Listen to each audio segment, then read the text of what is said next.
baie mea.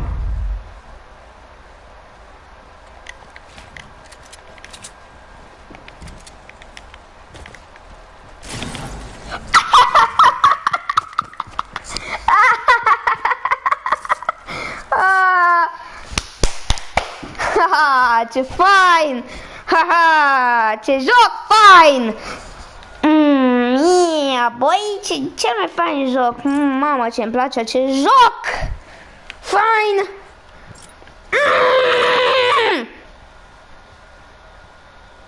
La muia asta. Uite cum se uită futul în gura. Emote.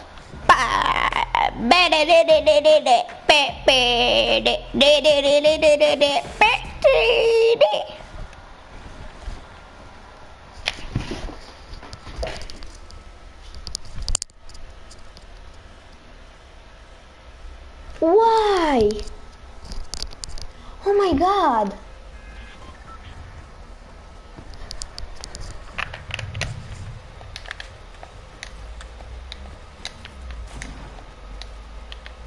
Ați văzut ce easter egg? Pe Tech Shotgun scrie Safe for USA. Știi că gen sunt multe shooting-uri. Și au băgat un easter egg. Gen să scrie Safe for USA.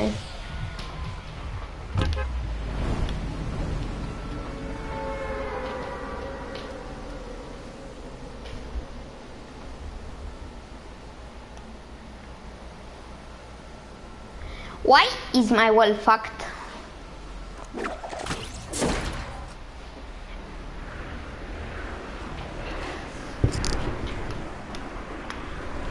Oh boy, it's great to say good morning USA, huh? Pa pa pa pa pa pa ta ta ta.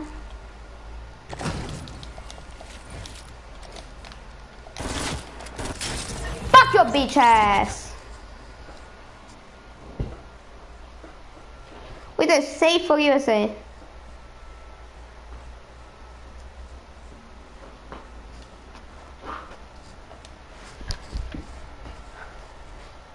Oh boy, it's well to say good morning USA. Ah! Pa pa pa pa pa pa pa pa pa.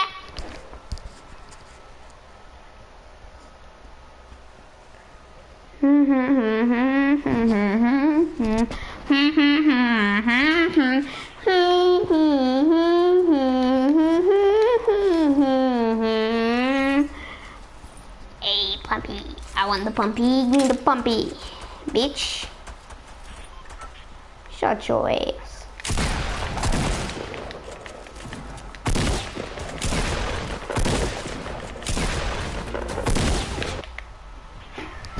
Oh boy, it's great to say good morning USA. Ah!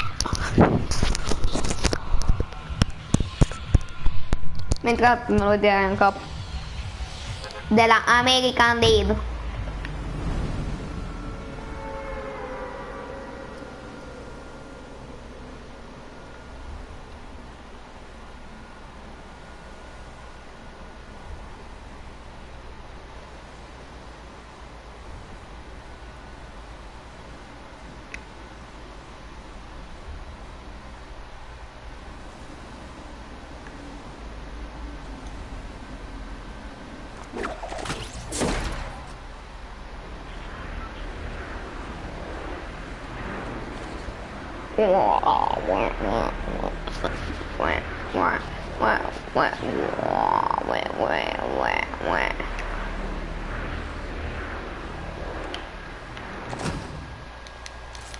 Oh, give me that shit.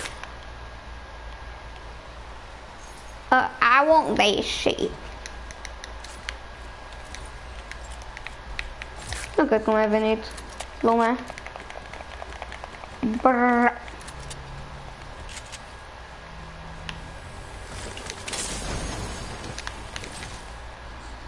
Chest. It is not chest, but it is a blue pump. I can now do double pump. Oh yes, very good indeed, my friend. Mă duc aici, după aia la camion, că acolo era un chest. Și ăsta.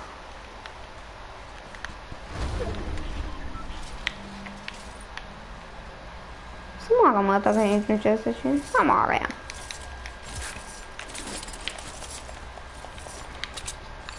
Să cratata.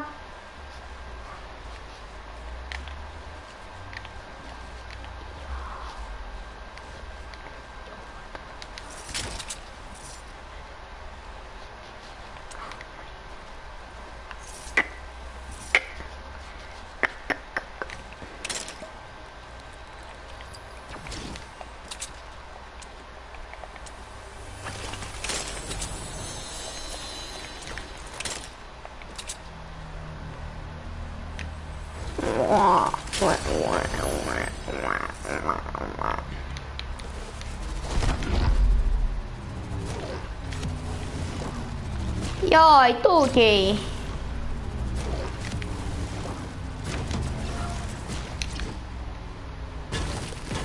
Another pump.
Mie și morții lumea ta.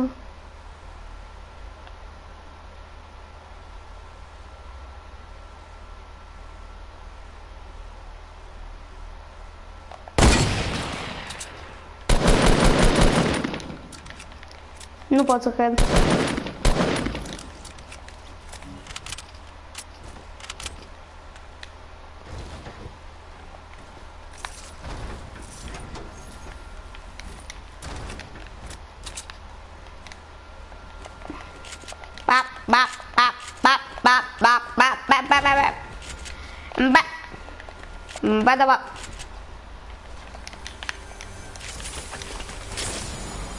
Oh my gosh, dude, I really wanted this. Ce pula mea. Satana, ești tu?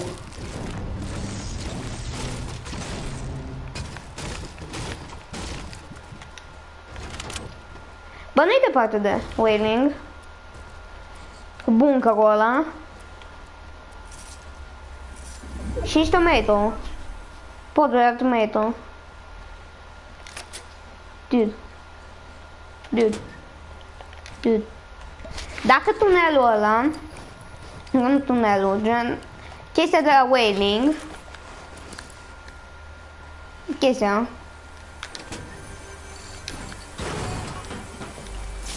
gen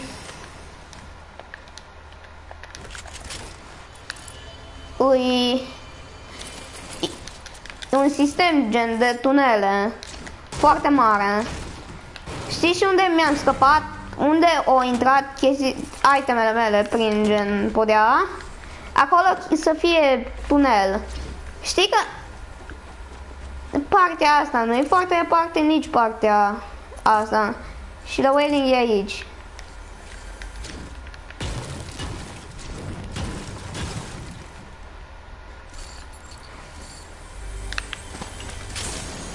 Ok, I don't even know. Decât când gen nu spie. Spie. Da. Cred că mai pe la sfârșitul sezonului gen o să se deschidă și o să iasă ceva de acolo, o rachetă. De este rachetă deja, ce pula mea. Poate tipul ăla blockbuster, nu? Gen e iar un tip rău. Oh boy, it's well to say, get the morning USA, ce drept. Vreau ăla. Give me that shit, boy. I want this shit. Fuck you.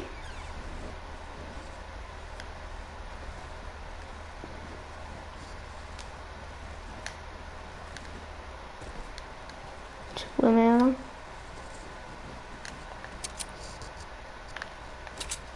Ah. Lemnul satana.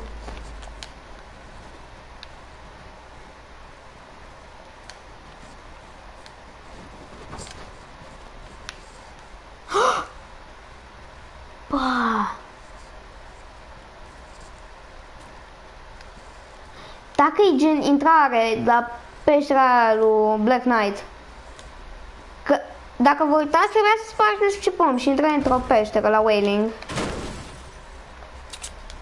Nu? Deci mi-a ieșit niciodată, am văzut videoclipuri cu el și părea destul de legit.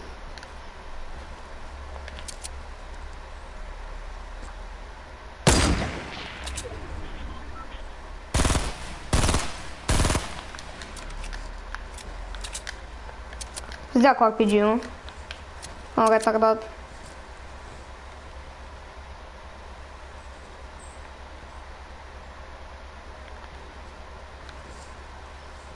Mă duc cu launchpad-ul, nu mă duc cu launchpad-ul. Mă duc cu launchpad-ul.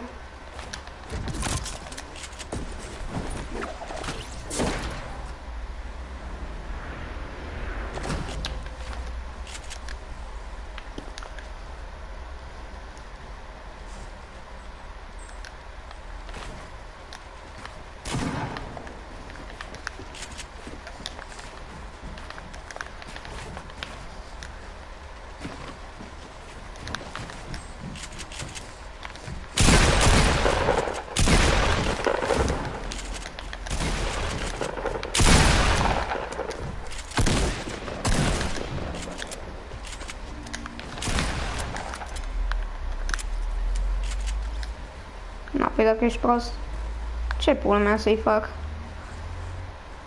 A, nu, cred că și eu sunt retardat.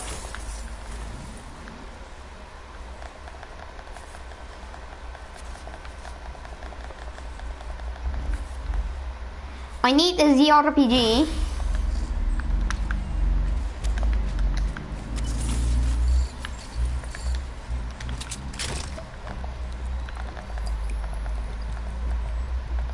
Țin burst-ul, nu țin burst-ul.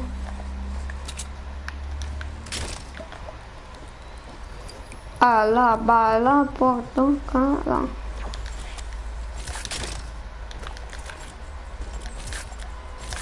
Ce nu folosit RPG-ul, totuși? Retardatul acesta. Mamă, n-avea materiale, ce autist. Mamă, ce autist.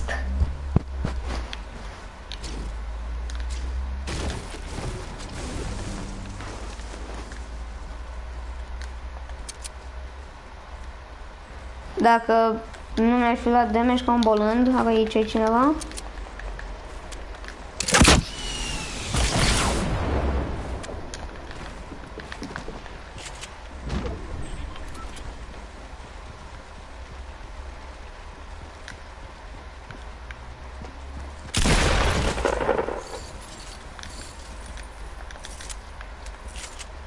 Ce pula mea face asta? Făcea?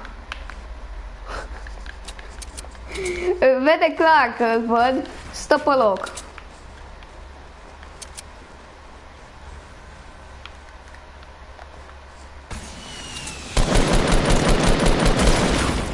Ah, Bloom, yes, indeed.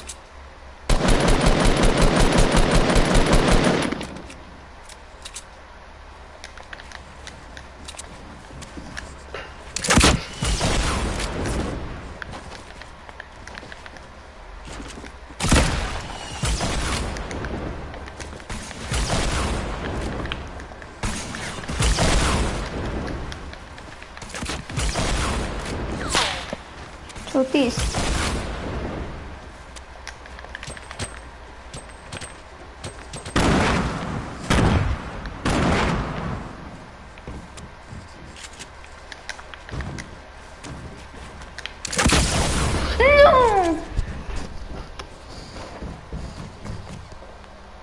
Da, bine, nici măcar mi-l arată pe ăla, mi-l arată pe altul, că pe mine aia mă interesează. Îmi bag pula, îmi bag pula.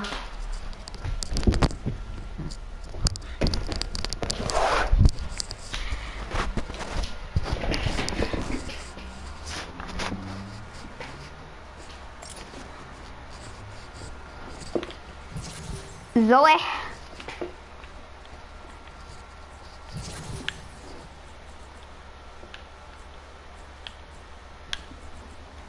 Moega.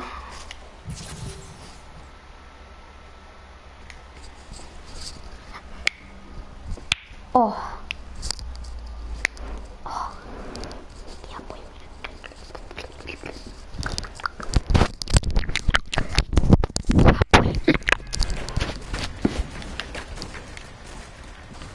Când ajung la Omega o să am deja full în pui mei, că deja am level 40. Și... da, 40. Și ultima chestie o primești la level 85. Ba nu, la level 80.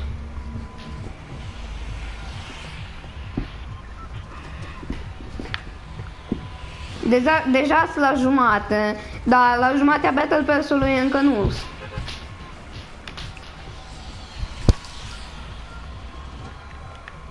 Bine, o să facă tot mai greu să fac nivelul, doar aceasta e.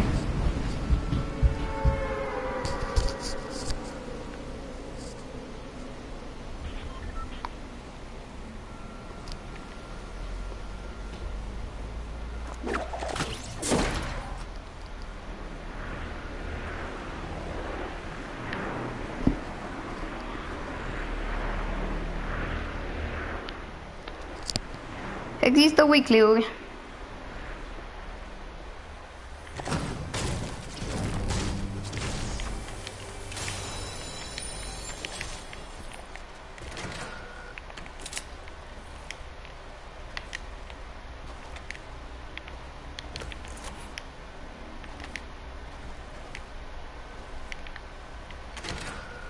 Bruda.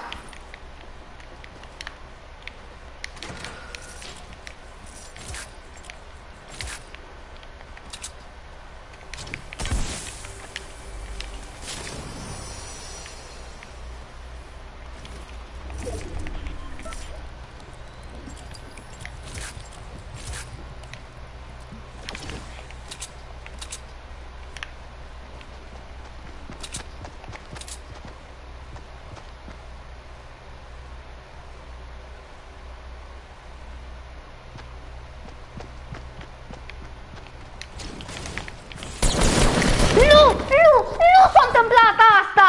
Nu s-a întâmplat asta! Unde pula mea e scara? Înăuntru...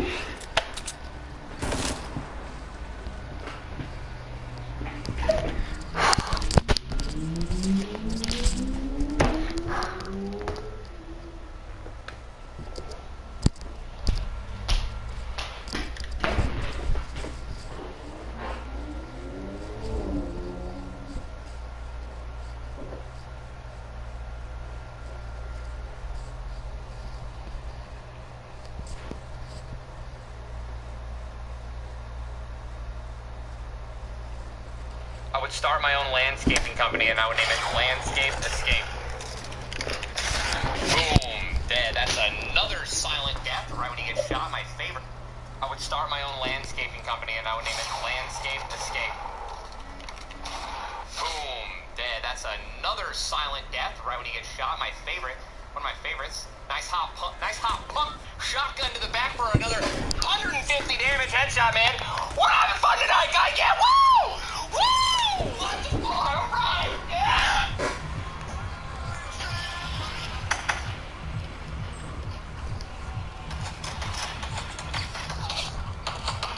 Oh, I'm in a fucking pickle, aren't I?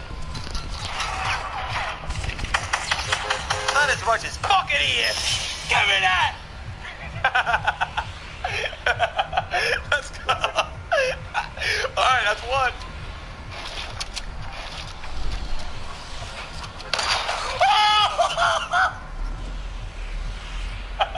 Let's go.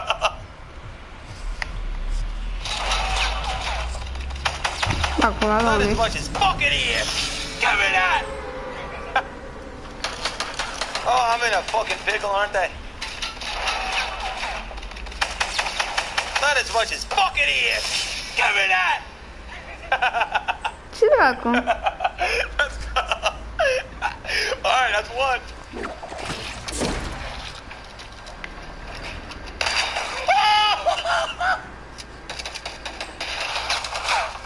Give me.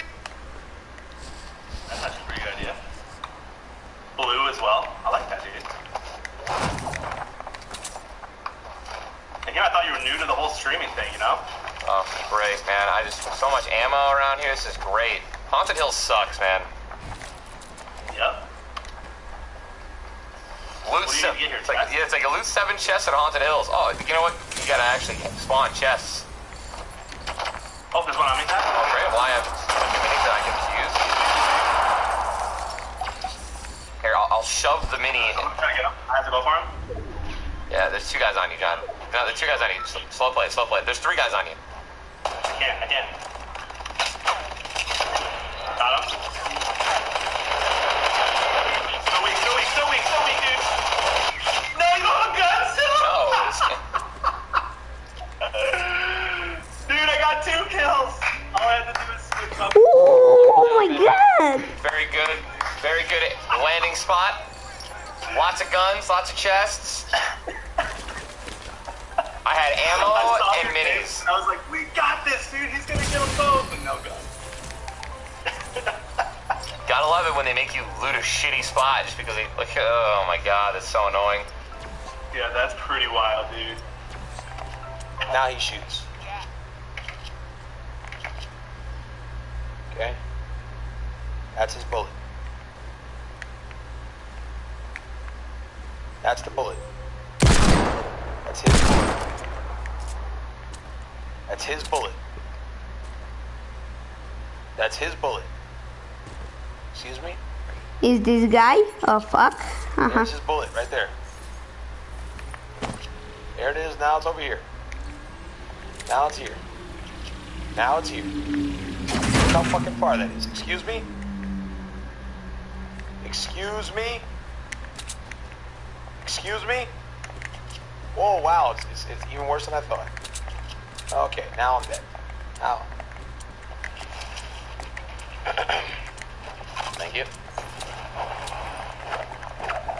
Pump shotgun! See what they are. Oh, you see him? Yeah, over here. You're literally trash.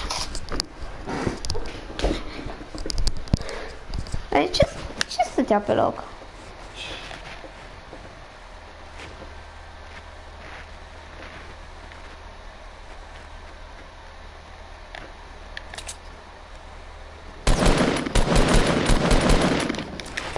Alright, mate. Time for you to go back to the fucking lobby. La baby.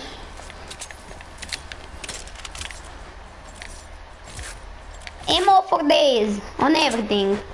Everything, enough mats to do anything with them. Enough bandages to kill myself with them. Good, a chest. I found some grenades as well. I do not need grenades. Go.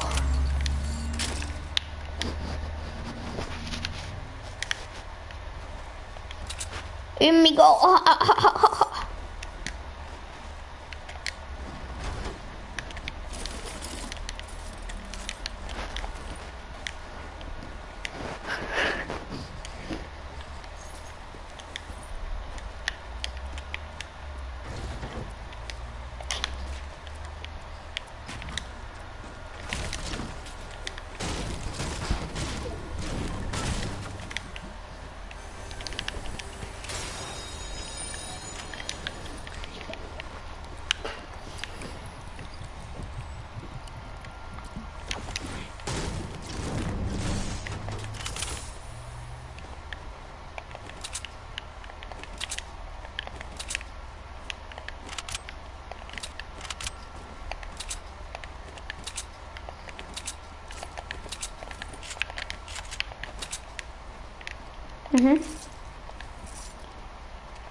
Roy Mighty got a roll coming in for you.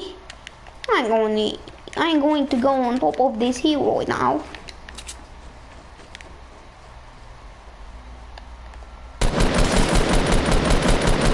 What are you doing, you little shite?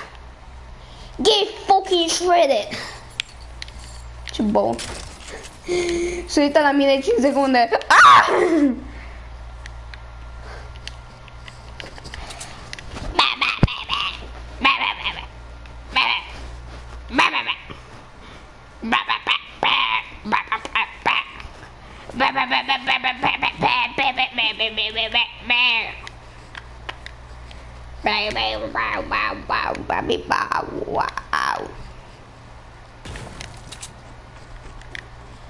Și la ăștia reușesc să fac asta doar pentru că habar n-au cum să construiască. Pentru că dacă aș fi eu... De ce încerc să sparg alea? Pentru că dacă aș fi eu, ai luat 2 glanțe și după aia gata. Ai 3 pereți în fața ta, o scară și de început al 3-lea război mondial. Sau orice player bun. Deci știe să construiască cât de cât.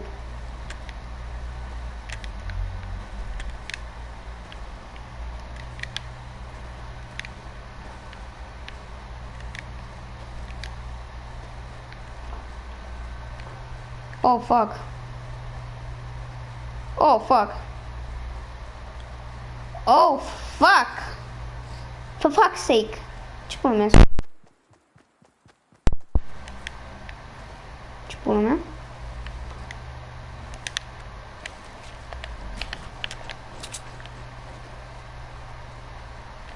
O să am full viață.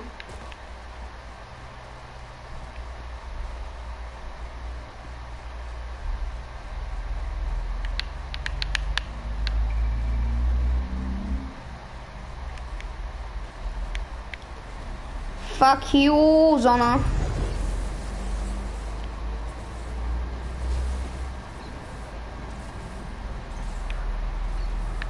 M-a speriat tutura și pulii. Fel.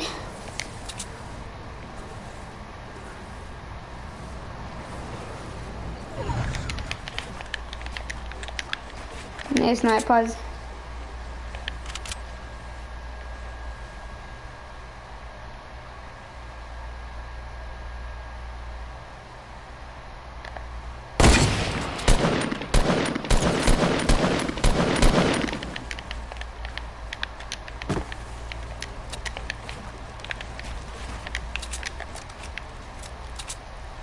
Shut the fuck up, mate.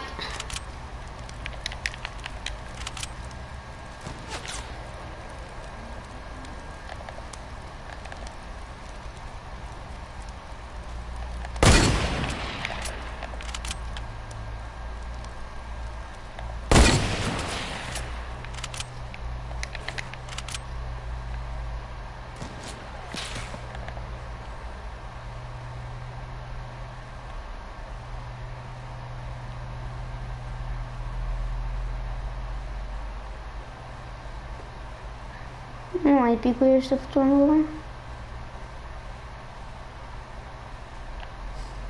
After spins lui.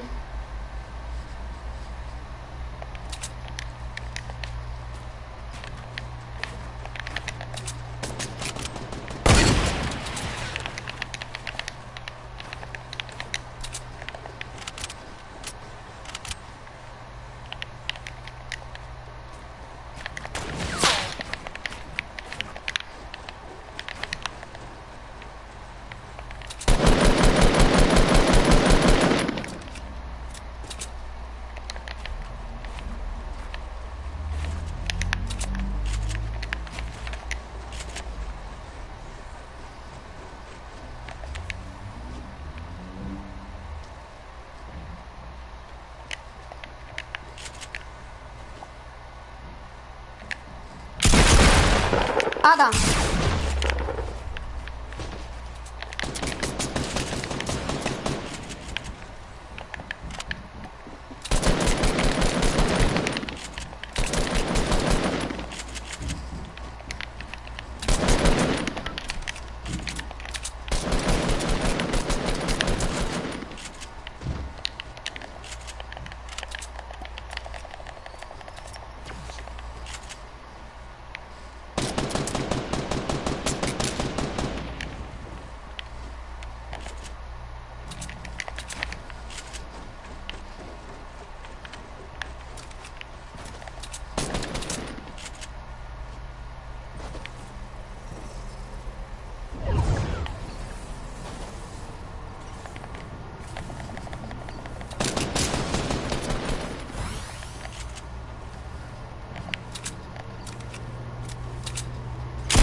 Scotty doesn't know. Scotty doesn't know.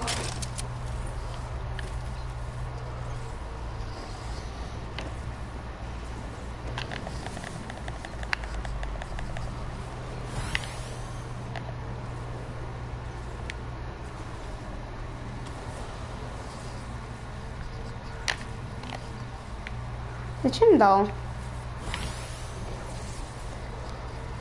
Scotty doesn't know. Scotty doesn't know.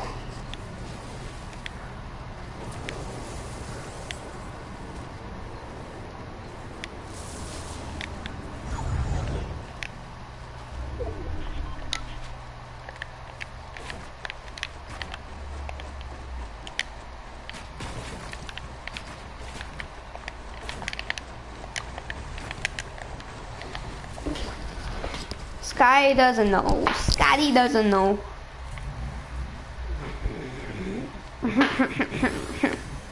Ce mă i-am dat la ăla? Credeam că mor, că pula mea. What the fuck? He's dead.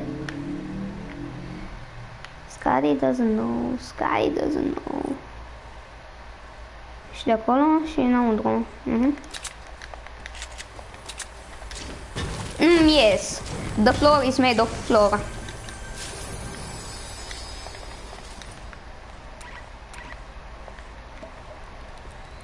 What the fuck, bruh? What the fuck? Îmi trebuie 15 bandaje. 15.000.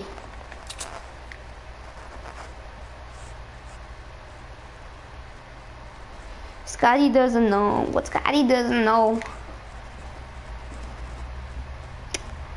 Ah, yes.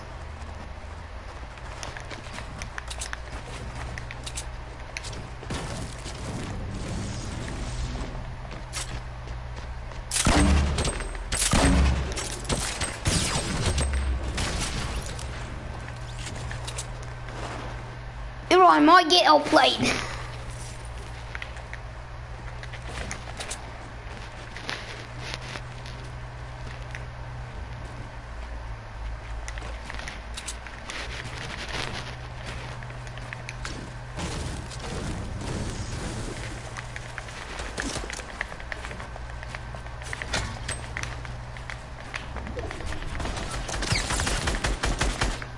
Fuck.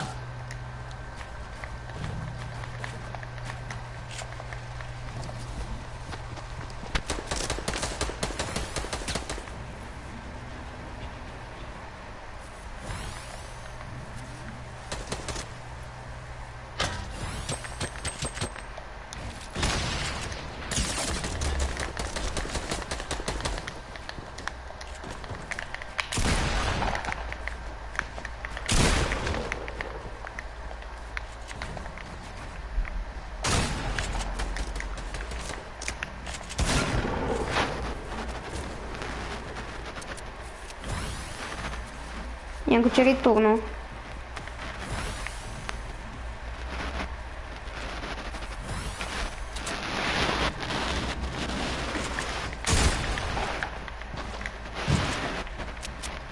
John.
Hai, John.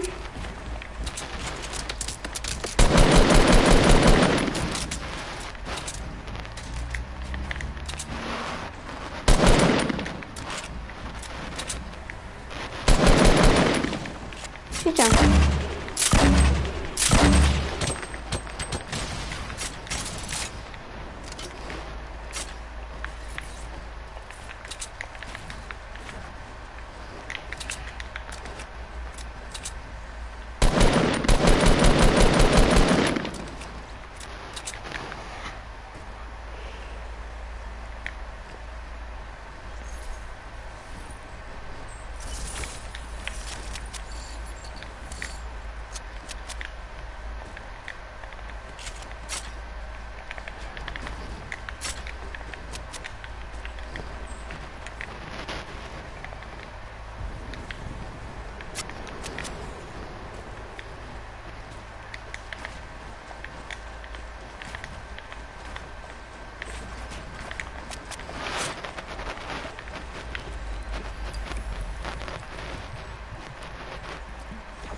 Nu.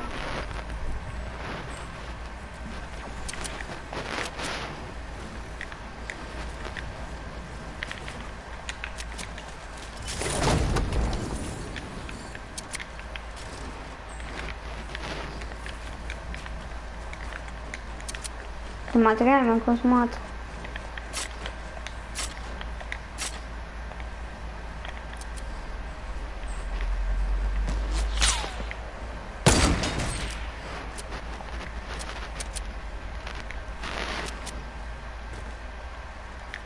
Îmi scos ochiul.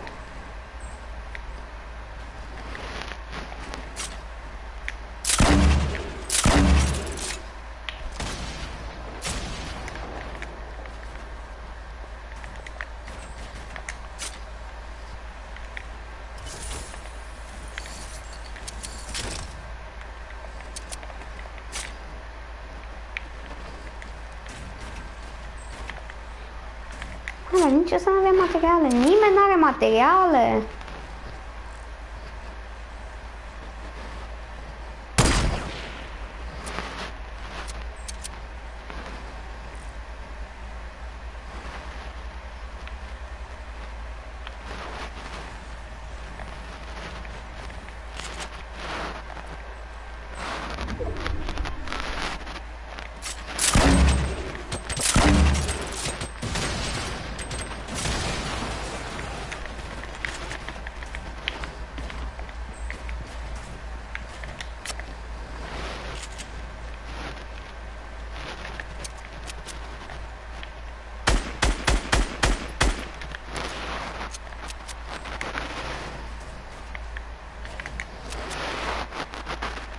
Șobolanul.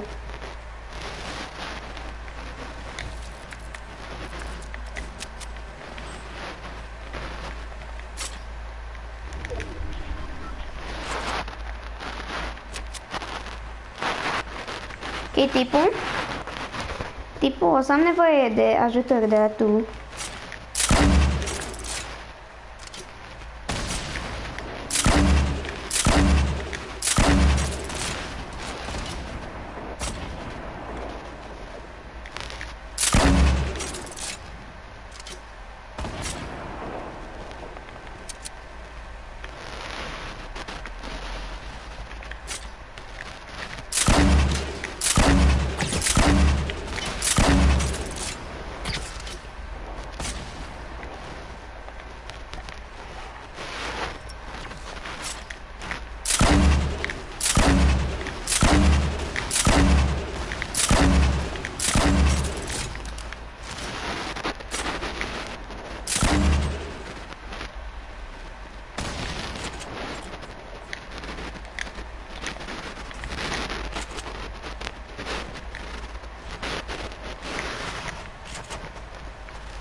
Unde e ăla?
Unde dracu e ăsta?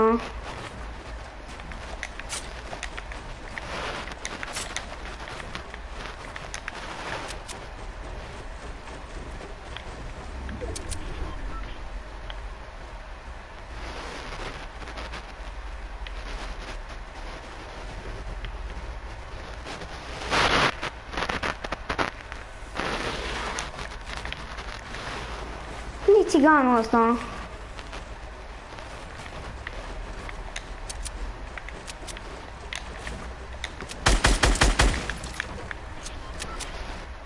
Блядь!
Ah, 9 kill-uri.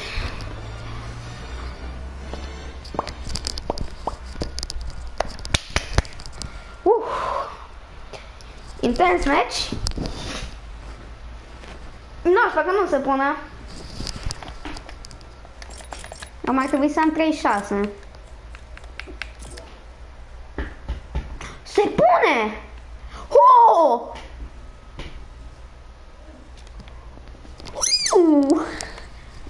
Oh my god.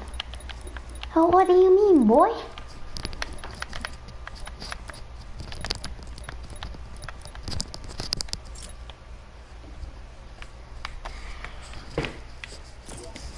Nu știu cumpăra așa ceva.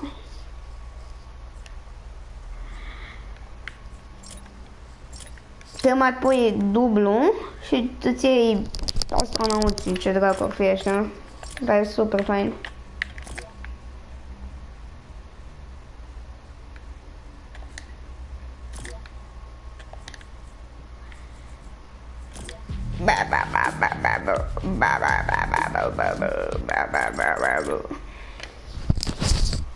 Oh my god, vin imediatus.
Ok, nu contează câte kill-uri ai. Așa că... o să mă mai duc după kill-uri, nu o să mai mă risc.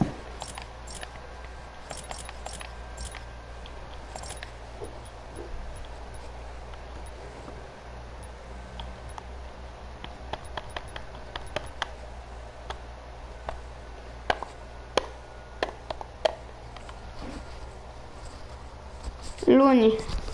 E gata, până luni trebuie să joc 50 meciuri și să și fie ca lumea, nu meciuri de căcat.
Ar fi fain dacă ți-ar arăta cât scor ai, chiar dacă n-ai jucat 50 de meciuri, să știi, ai, cât am scăzut, trebuie să joc mai bine.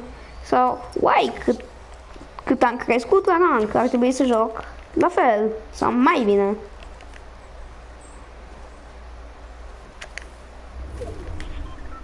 Oricum, eu nu o să iau numărul 1, dar probabil o să le ia Alex Rami sau ceva de gen, că muistul ăla numai win-uri ia.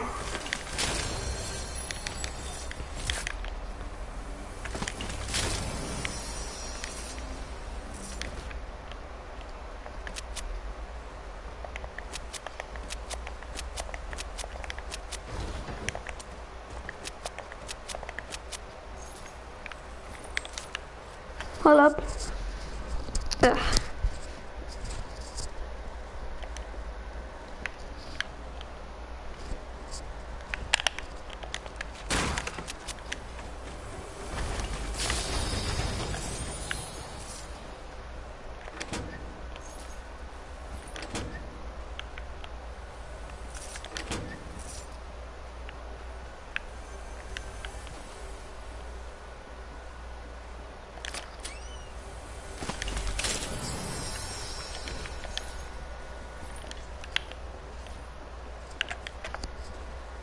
Și trebuie să joc dimineața, că atunci joc mai mulți nubi, nu știu cum.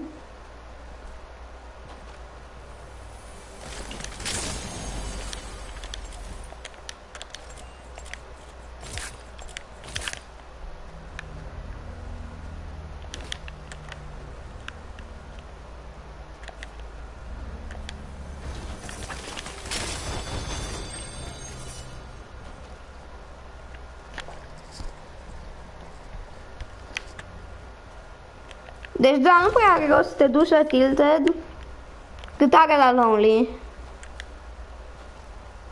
Știi că la Lonely chill, nu sunt 1000 de oameni, sau la Risky, unde mă duc eu. E chill, nu sunt 3 miliarde de oameni, nu, trebuie să-ți faci griji că mori de la început.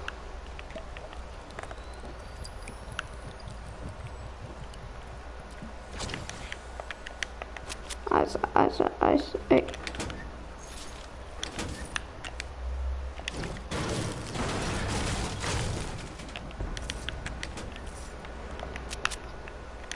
M-aș duce ăla, dar să-mi bag piciorul, că n-am găsit un pump. Hopa.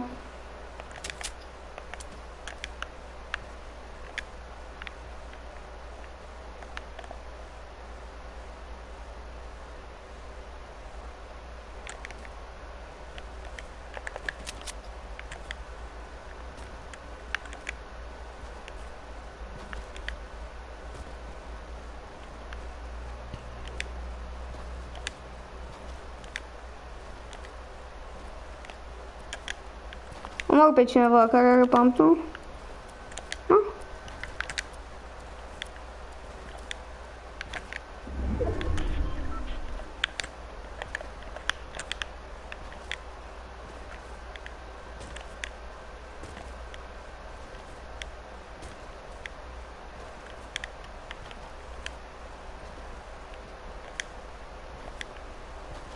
Ești prost?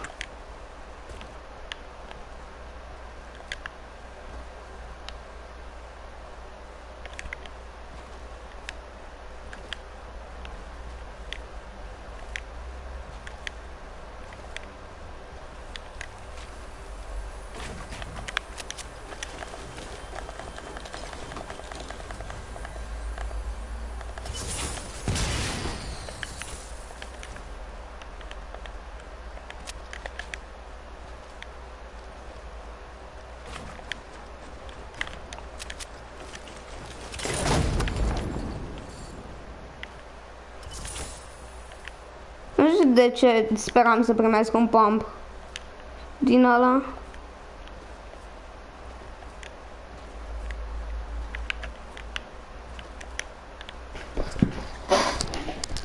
Bă, dar nu pot să cred că am găsit lamă. Fix lângă drop.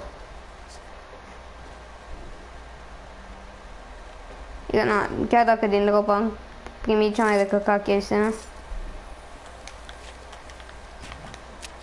Adică nu, că puteam să primesc minigun. Give me that fucking pump, you bastards! I want a pump! You can't keep me from getting it. How about that? Now how about you give me that fucking shit, dude? Nu-mi place heavy-ul, că de... Adică îmi place, dar depinde de... Depinde, yes.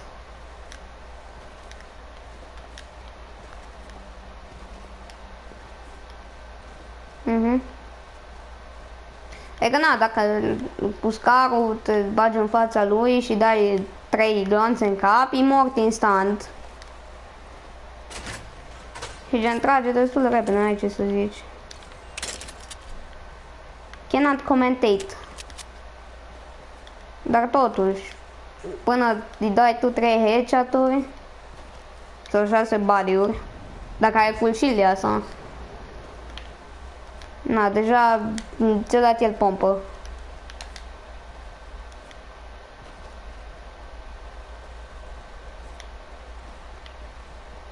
Sta s-o dus să luteze.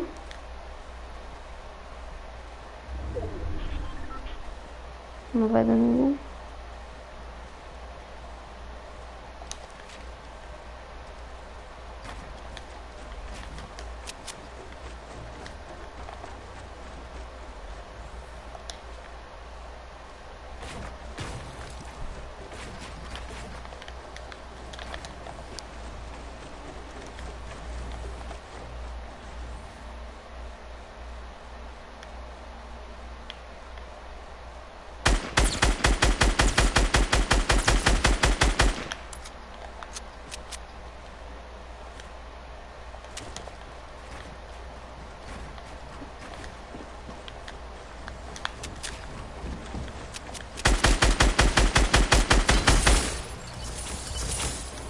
Why would you do that, man?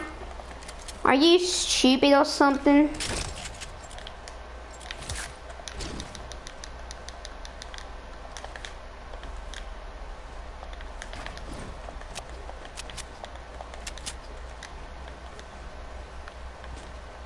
Păi am luat, n-am găsit pompă.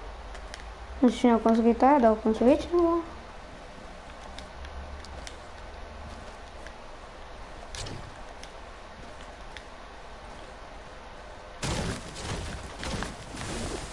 Maxim la materiale. Nu cred că mai e nimeni în ea.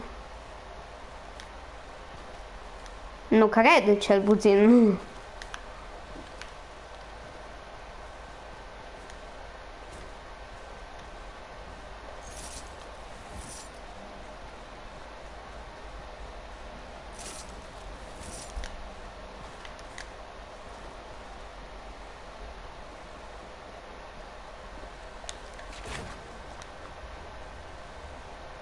Cam pe sporul.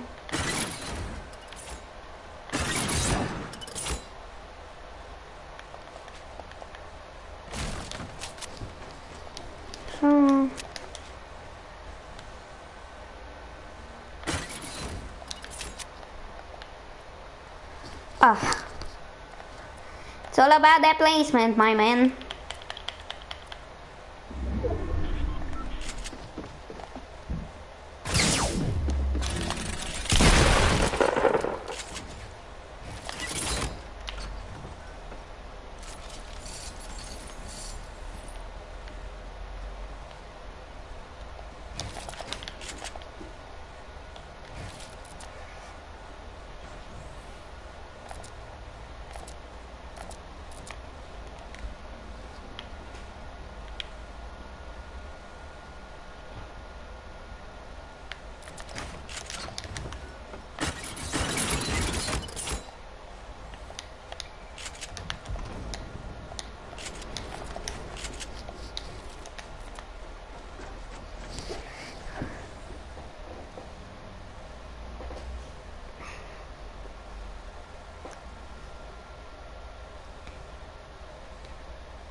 Auzit.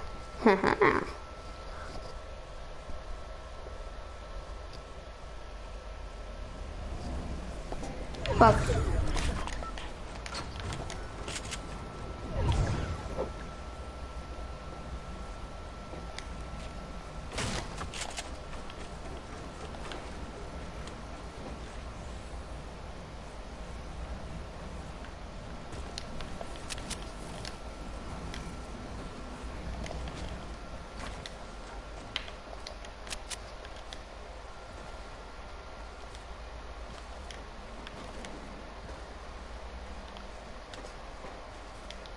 Nu mă întreb de ce fugeam pula mea.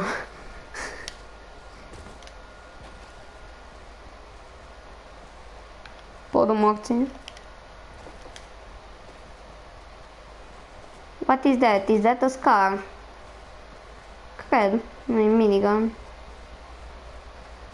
What? Cine lasă un shield?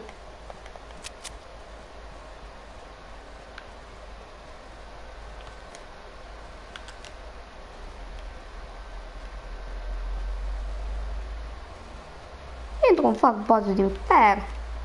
Mă doare în cur. Ce e în bază mea?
Putu-ți morții mătii.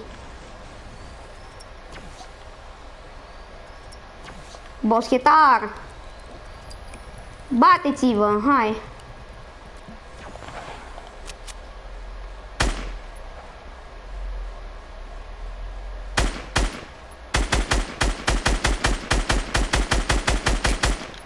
Și ce, nu o să vreau să... Nu o să-mi iau snipe în cap.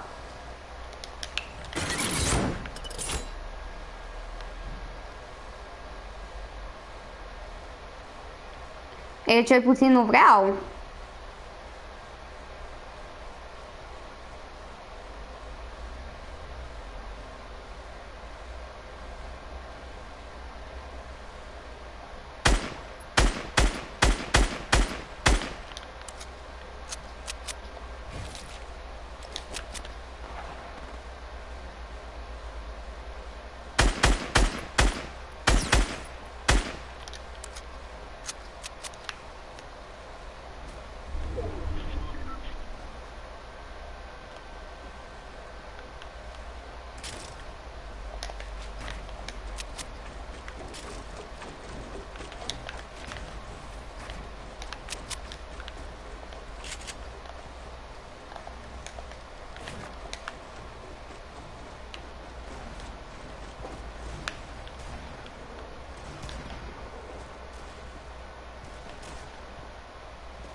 Vreau sniperul, dar în același timp nu pot să țin sniperul. So what the fuck do I do?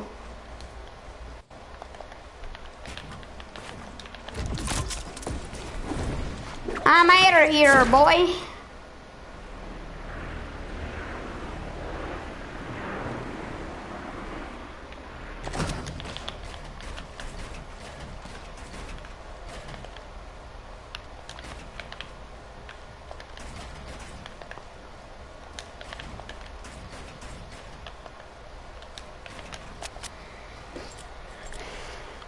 Nu puteam să ratez un RPG, adică what the fuck, man?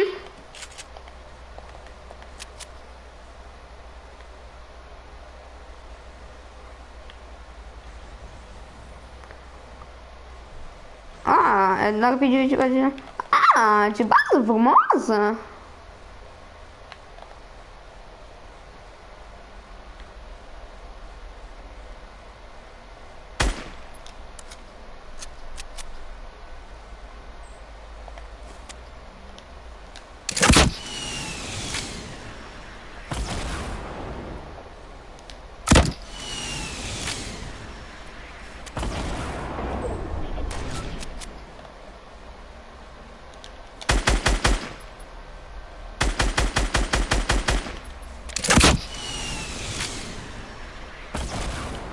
Atât de aproape.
Dar n-are ce să facă!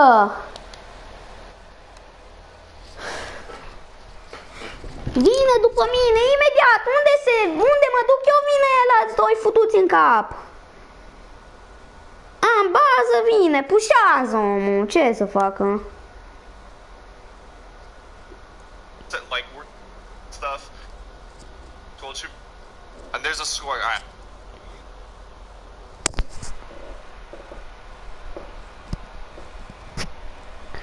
locul 9, ia 65 de puncte, 8, 70, 7, 75, 6, 80, tot așa, 1 ia 100. Din 5 în 5. Ba nu, locul 4 ia 88, după aia locul 3 91, locul 2 94 și pe aia 1 100, ți-am zis, nu v-am zis.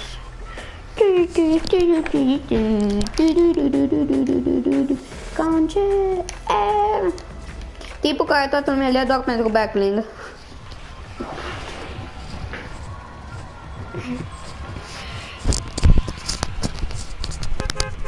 Eram locul 4. 88 de puncte. E important să fiu măcar top 10. 9.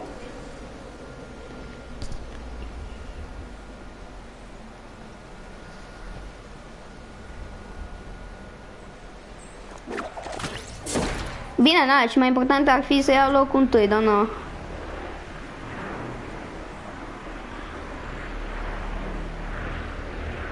Da, mă enervează că nu aveam ce să fac. Că e aproape că făceau team contra mine și după aia nu.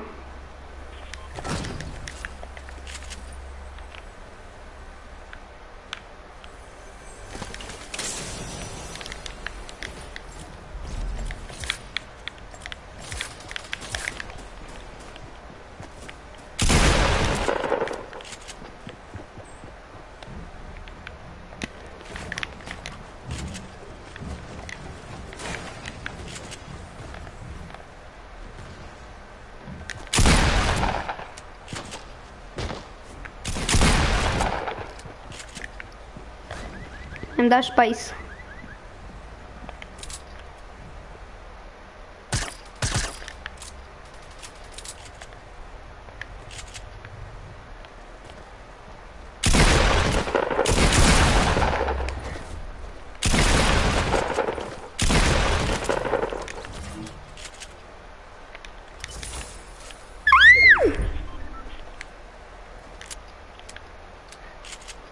Era să-mi dea spice.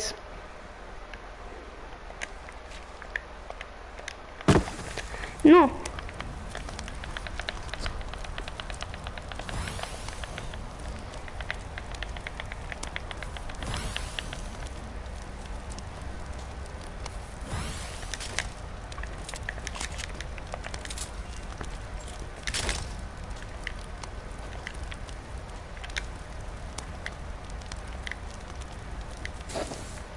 Nu pot să cred.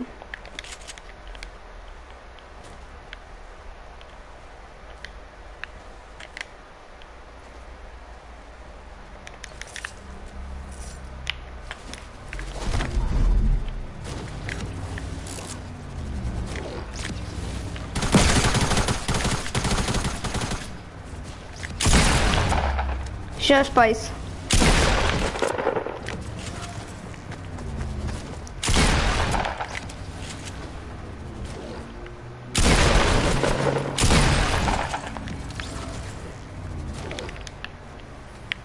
Grandma on my wrist.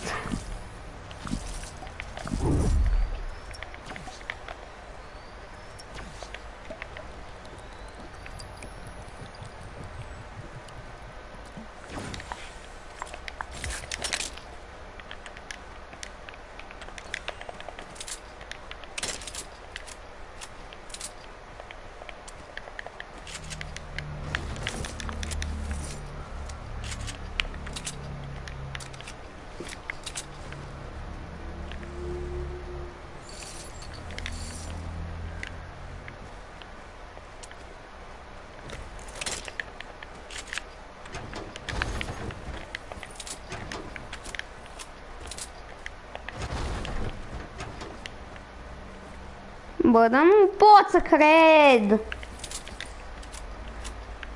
Mă moară un handicapat. 2, că nu era 1, erau 2.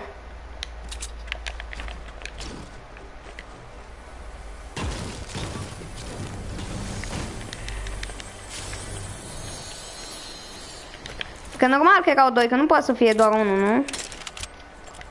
Că dă-l în pula mea pe Raul.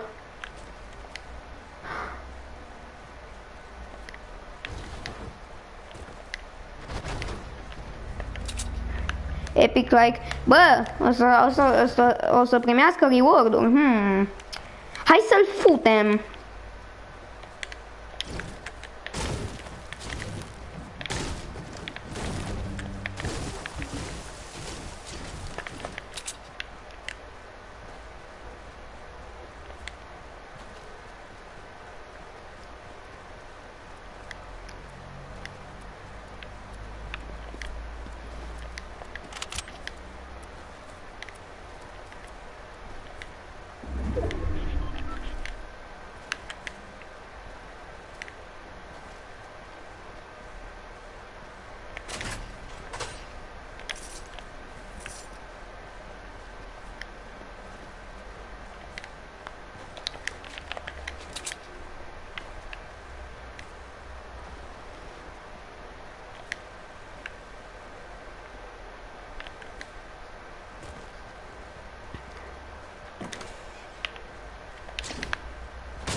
Subspric.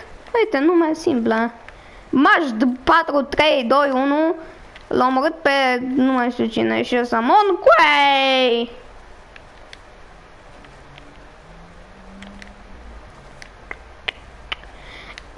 Yuri.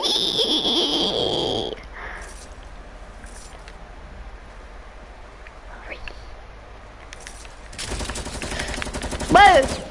Pisa ta, mă.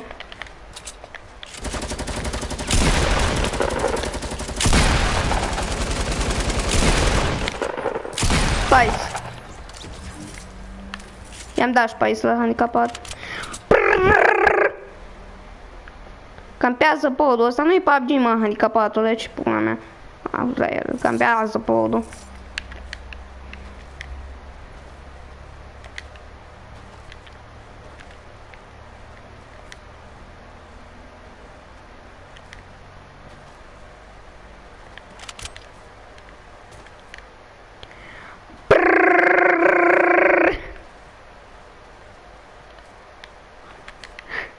Mergi tu chill în puii mei în lumea Fortnite. Futu-ți morții, mătii.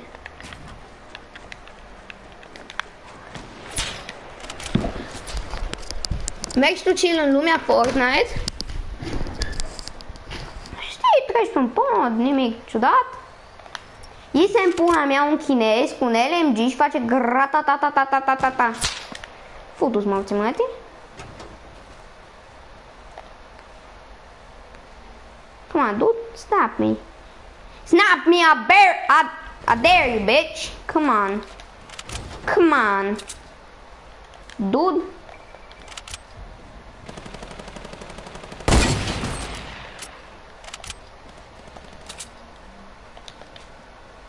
Okay then. Gonna give me that shit like this easily? My friend.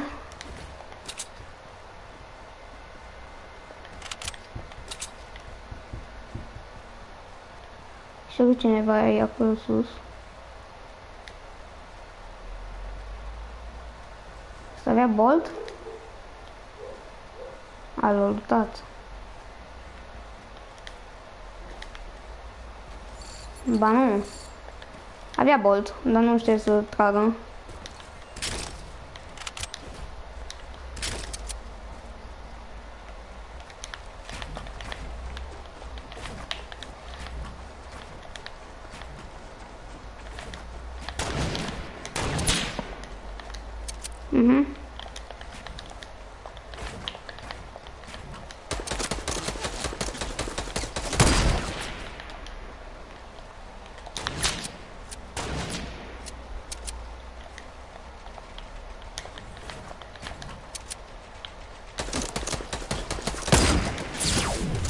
Dar tot timpul mă nimerește. Dacă și am o acum. Nu am timp să-mi dau. E ok. Nu e ok, nu e ok, că ăsta e disperat.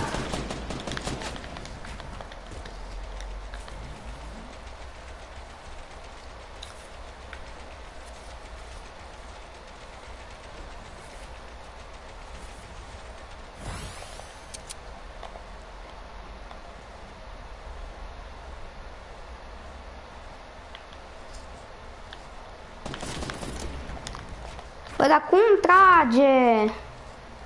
Boschetarul.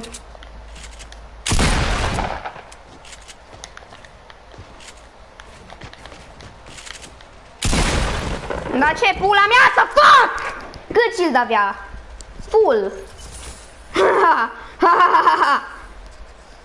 E amuzant că nici top 10 n-am ajuns, nu?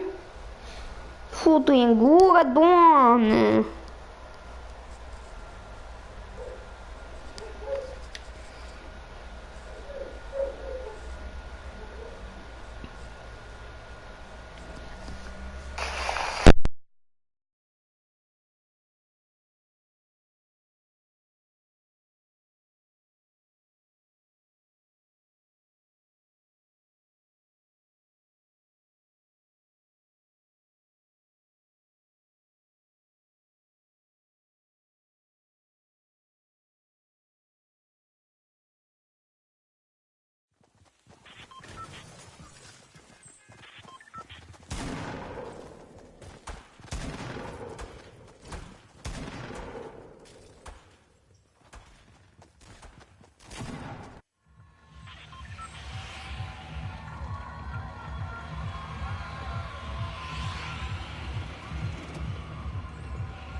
Yay, boy!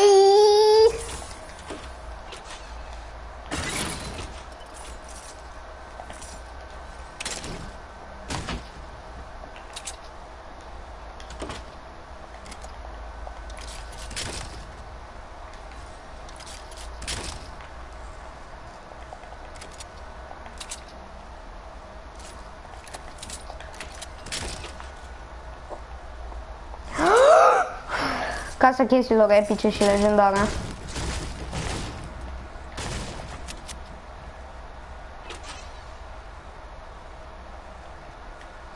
My God, dude.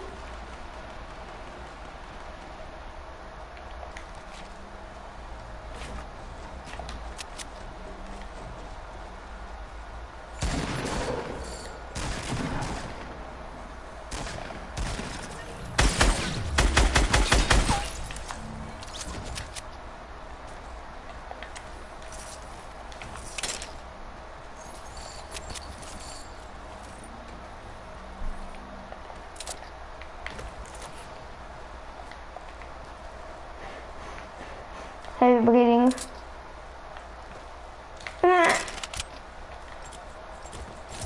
Știu că nu mi-l trebuie, dar mi-l trebuie. Un headshot, un hit poate să schimbe meciul.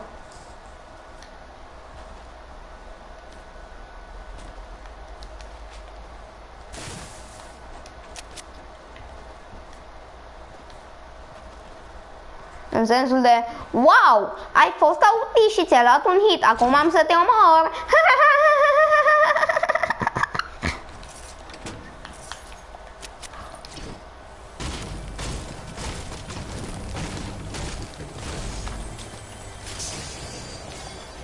Na, tu-ți bagi joc de mine.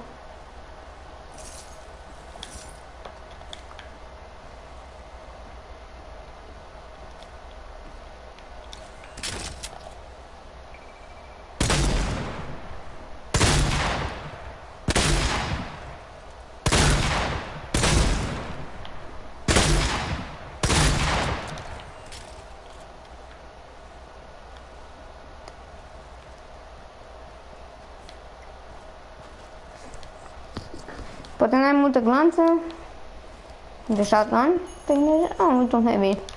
Stai să le iau, știi? Se pune să-i dea reload și ai 3 glanțe în el. Fuck, de ce n-am ținut pump-ul? O să urli când nu mai ai glanțe la shotgun.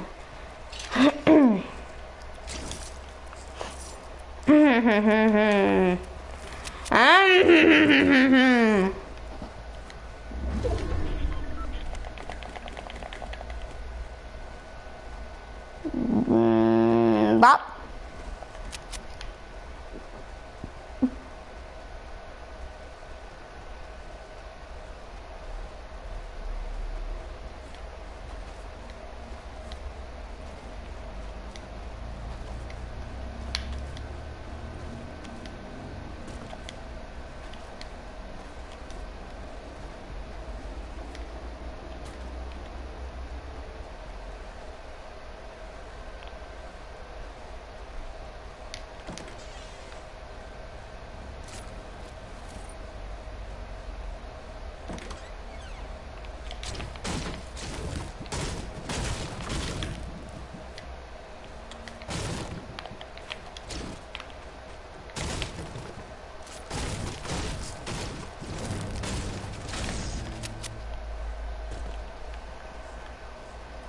Tot nu-ți decizi care chestie e mai bună, FAMAS-ul sau scarul. Adică cu scarul am jucat ca un animal tot timpul, dar cu FAMAS-ul, având în vedere că e nou, nu prea am apucat. Și n-am de unde să știu că e mai bun. Dar cred că depinde de player, adică dacă ai aim bun, FAMAS-ul, dacă nu, scarul.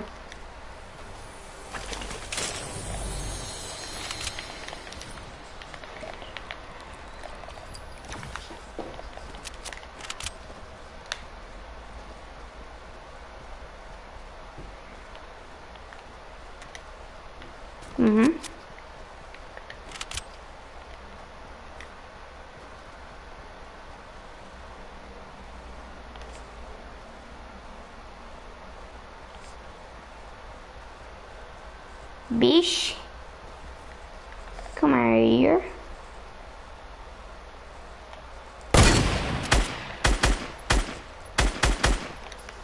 Putu-ți morții, mate.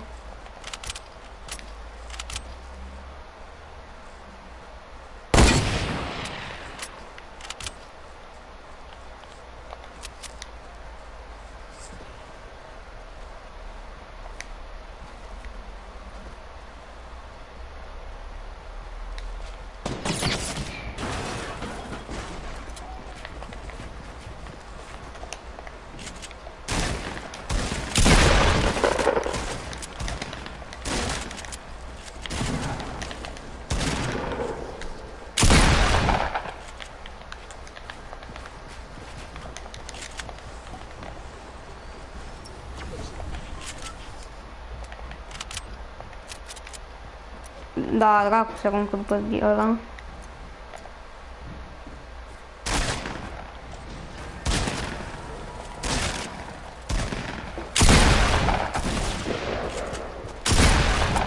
Se poate să dai 7 damage cu pump-ul.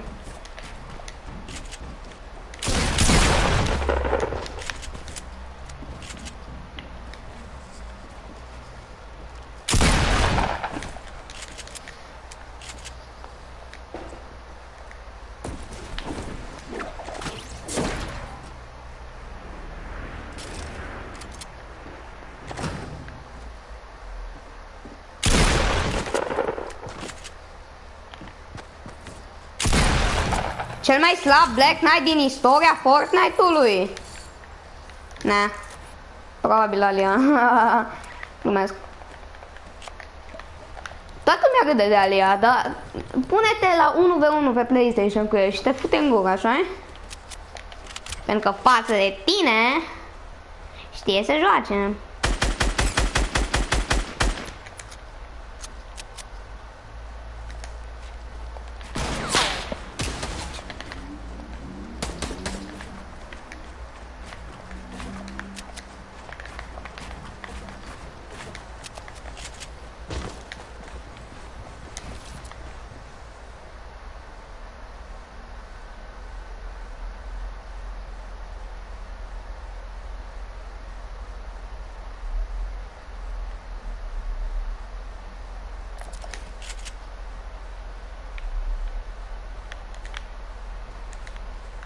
Scârbă.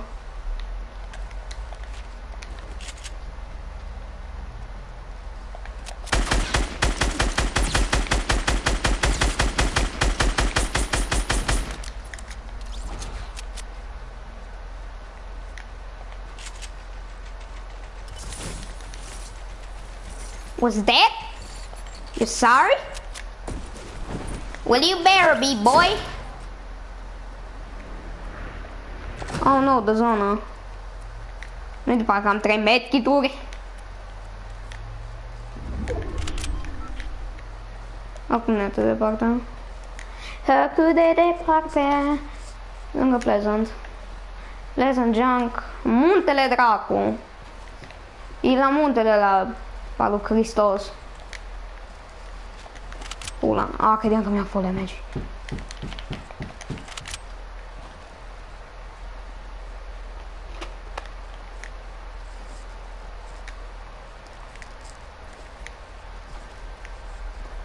Nici nu avea materiale. Satana.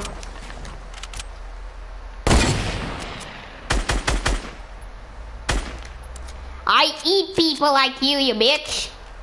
You big ass fucking bitch.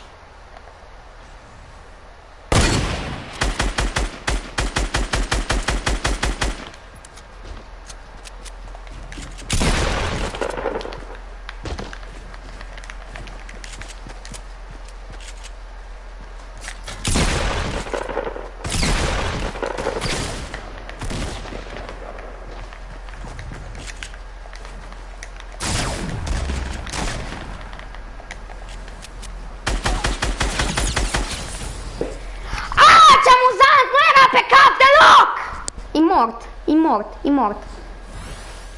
mort. Nu-i mort. Nu o să moară de la furtună. Fuck. Deci n-am apucat să mă la pe ce loc eram. Bag pula!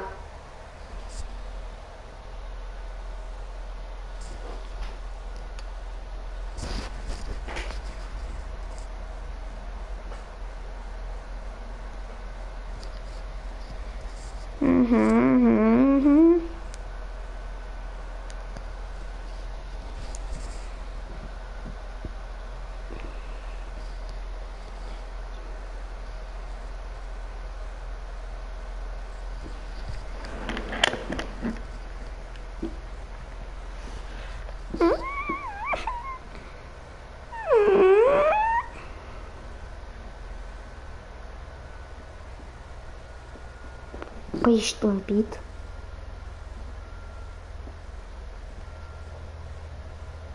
Uai de pula mea!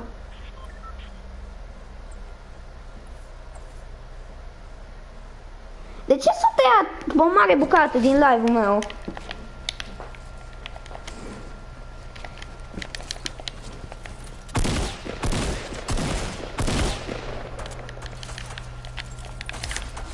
Bă, da, cum dracu nu era pe cap?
Nu pot să cred.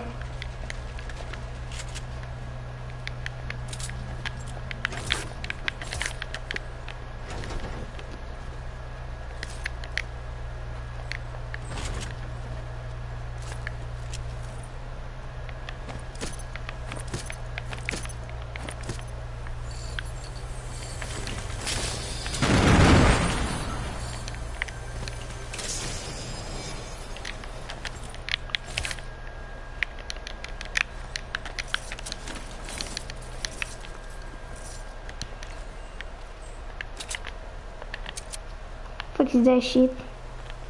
Ah, credeam că e smăgă. Smăgă, smăgă, fătăcă.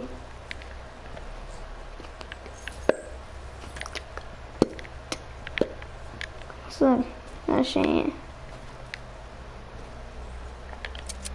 Who's there? That's a good.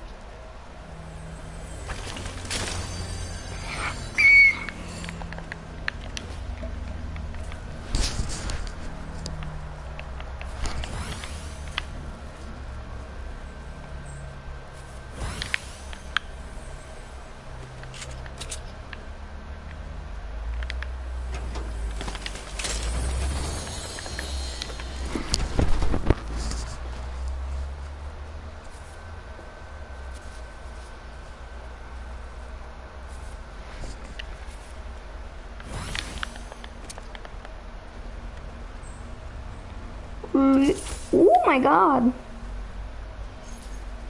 Oh my god. First.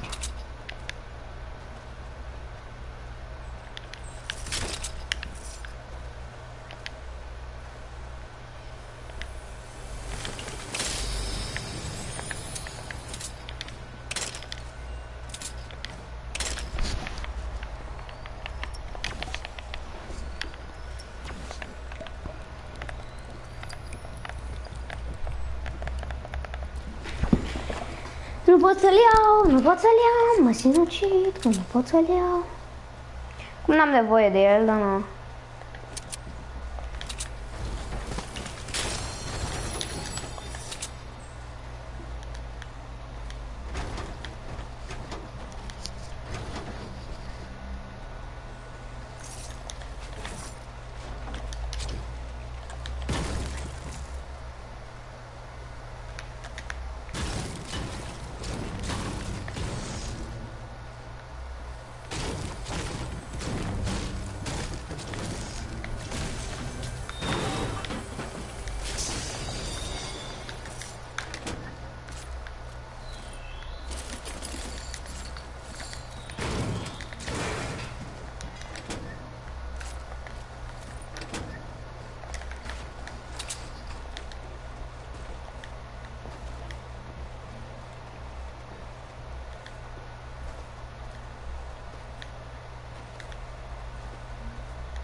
A fost odată ca niciodată,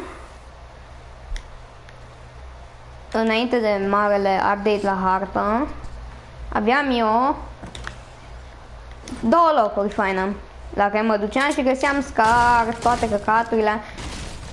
Am făcut win streak la unul dintre ele de 3. Bine, da, cel mai mult am făcut de 5 sau ceva, pe 2. Și locurile alea, înainte de marele update, fără tilted, fără lucky, fără lucky-ul venind după, fără ce era nou, haunted, junk, risky, astea seară noi, fără shifty, aveam podul ăsta, acum e chinezesc, dar înainte nu era ca și ăsta de aici, un pic mai bun. Bine, pe partea aia, și aici erau munți, și aici tot munți, și aici, casele astea două, de fiecare dată când mă duceam găseam scar. Atunci te dădea 90 damage în cap. Și scopul dădea 97. Un headshot cu scopul dădea 97, numai că avea bloom. Chestia așa. Și nu unde era ținta, acolo trăgea.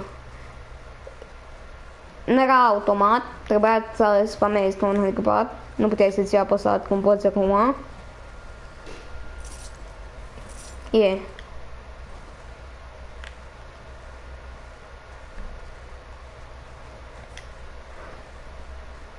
Era ciudat. Dusty n-avea nume înainte. Dusty Dipotul. Ciao. Da. Ceau. Numai sper că nu închizi geamul aici. Ba da, dar l-am închis nu ce? de mult. Că mai... Că mor de cald. Știu, dar mai enervează de afară sunetele. Lasă sunetele. Am mâncat.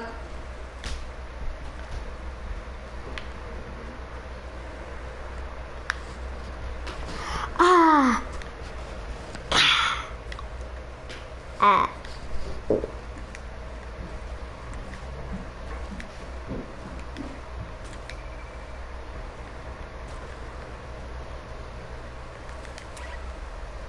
Vreau să aud sunetul ăla.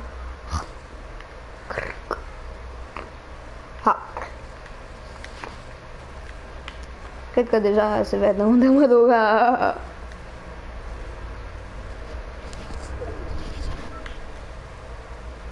Ai văzut cum au slipit toate deodată? Așa, așa. Rup, rup. Da.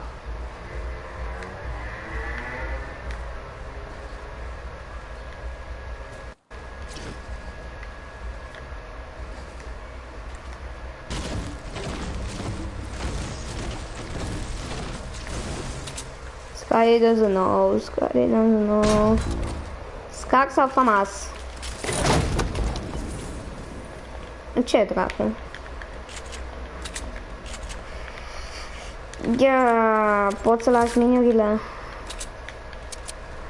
Nu pot.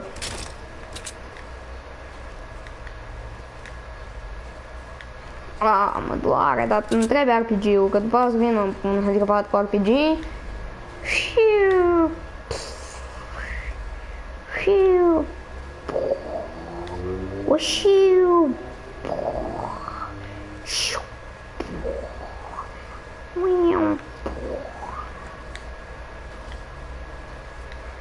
Mai era fain rocket launcher de Halloween, oh my god.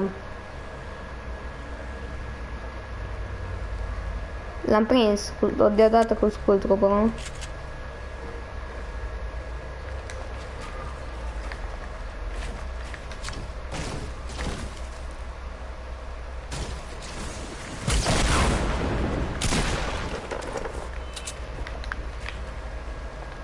Nu-mi plac pomii.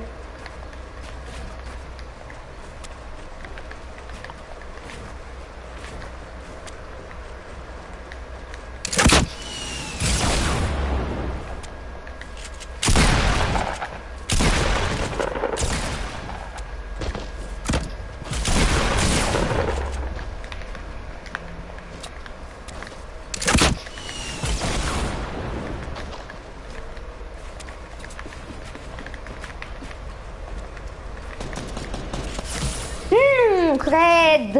Dacă îți vin.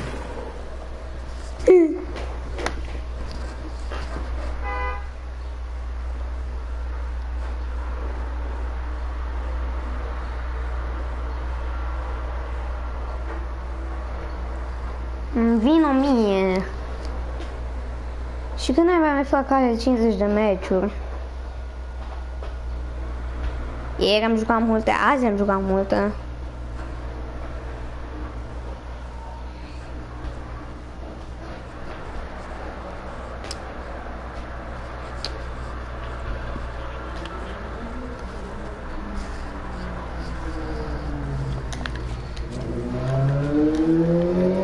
Star. Fine. Fine, frumos.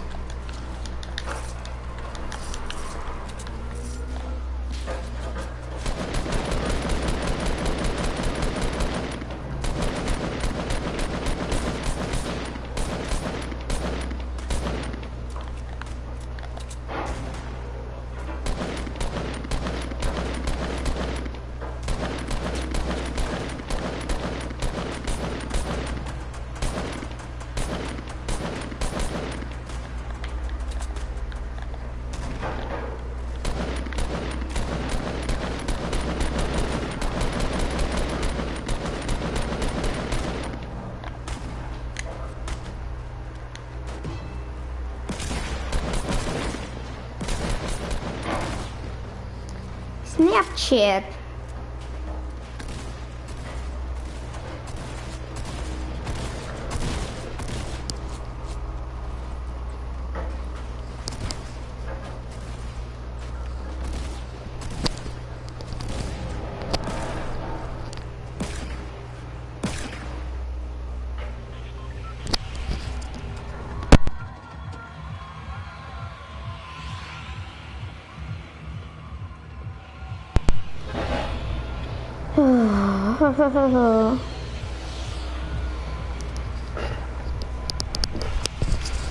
Cât naiba mea până...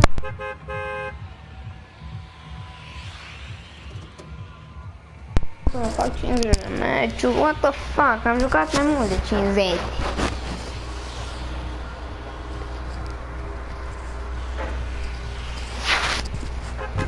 Azi am jucat 20 ieri, adică da.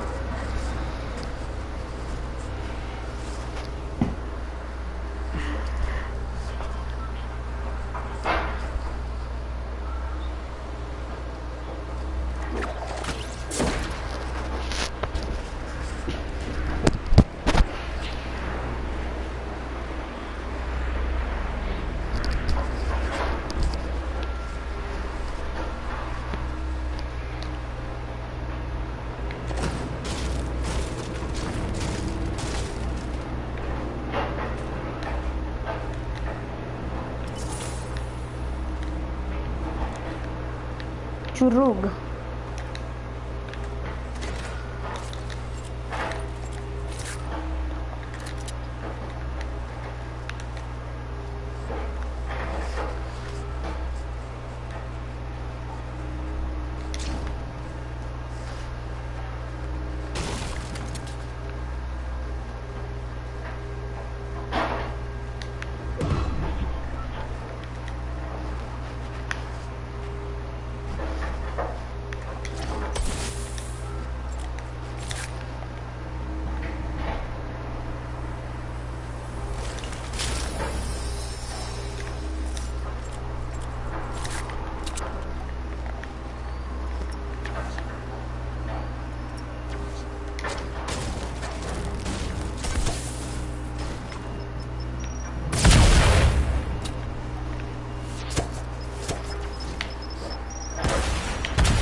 Ce capul meu? Era să moară, nu?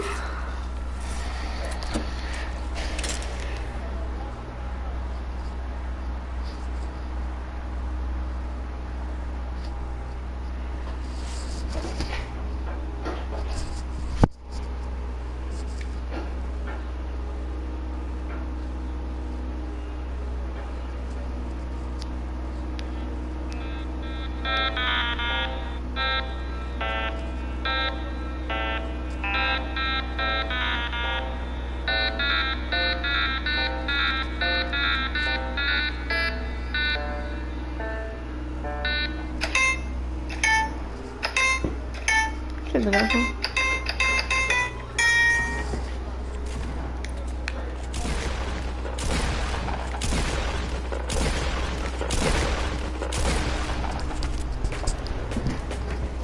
I am defend.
Bă, piciorul mertic.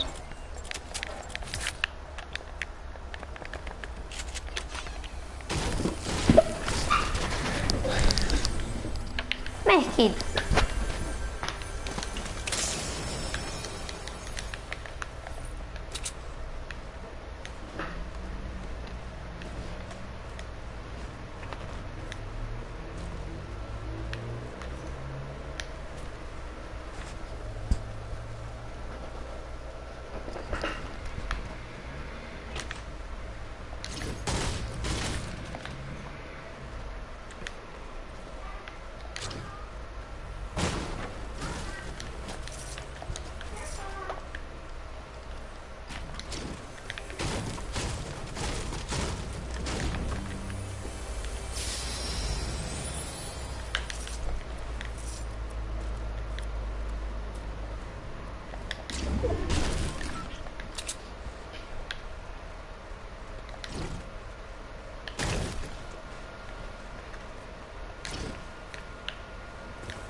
Who the fuck is that?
You know all those parents who took their young kids to see Deadpool, then got super offended by how mature the movie was? Can the opening to Deadpool 2 just be him delivering a PSA on the movie rating system to all parents who don't know better? Now that would be incredible.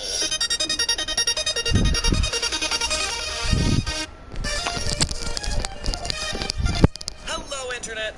Welcome to Film Theory, the show that's gonna get through an entire Deadpool episode without mentioning chimichangas once. Oh wait, does that count? Crap! But if I could get serious here for a moment, this year, Bill and Melinda Gates, yes, who's Gates, reached out to me, yes, that me, to do a video about superpowers. It's pretty awesome, right? See, every year the Gateses write a letter outlining their take on key global issues, with this year's letter being called 2 Superpowers We Wish We Had. In the letter, they challenge the reader to imagine what their superpower for good would be. The goal of the letter is to broaden awareness and get each of us involved to help make a positive, lasting change in the world. It's an incredibly noble cause, and honestly, I'm honored to be included as a part of the campaign. It's funny, but when I think of what I can do to try and make a positive change in the world, I honestly think of these channels. Because yeah, for as goofy and inane as it might be to analyze the real-world physics of Ant-Man's suit or the deadliness of a bullet bill, I like to think that it's giving you a bit of education along the way, maybe brightening your day. And so no, it's not curing cancer or anything, but I'm never going to be the type to do that. Instead, I like to think that these videos make at least some of your worlds just a little bit happier, and teach some of you at least something new every week. Or who knows, I might be living in a dream world. Anyway, sappy stuff aside, as I was thinking about what superpower I'd want, I immediately thought, I want to be Deadpool. I am very turned on right now. Not quite that way. I want his healing factor. In the world of comic books, it's a pretty common ability that does exactly what it sounds like, enhancing a person's ability to recover from wounds quickly. There are tons of different variations of the healing factor ability across comic books, but probably the two most iconic are Wolverine's and, of course, Deadpool's. And this relationship is no coincidence. Deadpool got his healing factor from a serum derived from Wolverine. What? Do they just have needles full of the stuff lying around? Go into the old Walgreens, get my flu vaccine, and follow up with a healing factor taser? Great, sign me up. Oh, God, you are hard to look at. Oh, is that what happens? Well, good thing most of my channels are voiceover anyway. Their regenerative ability gives them an incredibly strong resistance to chemicals and toxins, which is great for protecting against vats of acid, and not so great for getting drunk. It also boosts the immune system, rendering them pretty well protected against most diseases. It even gives them resistance to telepathic control, so no one's hopping into Deadpool's head commanding him to dress as a girl. He's just doing that all on his own. The factor is so quick that it keeps the body cells from growing old, halting aging almost completely. In short, Deadpool and Wolverine are both basically immortal, which begs the question, how do you kill them? How do you kill the unkillable? If I'm gonna inject myself with healing factor, what do I need to look out for here? Well, after doing the research, it looks like most sources have overlooked the factor's one huge weakness. The fatal flaw that makes it easy to take down these two characters. Well, most sources have overlooked it anyway, and it's gonna surprise you which one happens to be the most accurate. Now first, let me make it clear that I know both characters have died before, but honestly, it's tended to result from some pretty cheap means.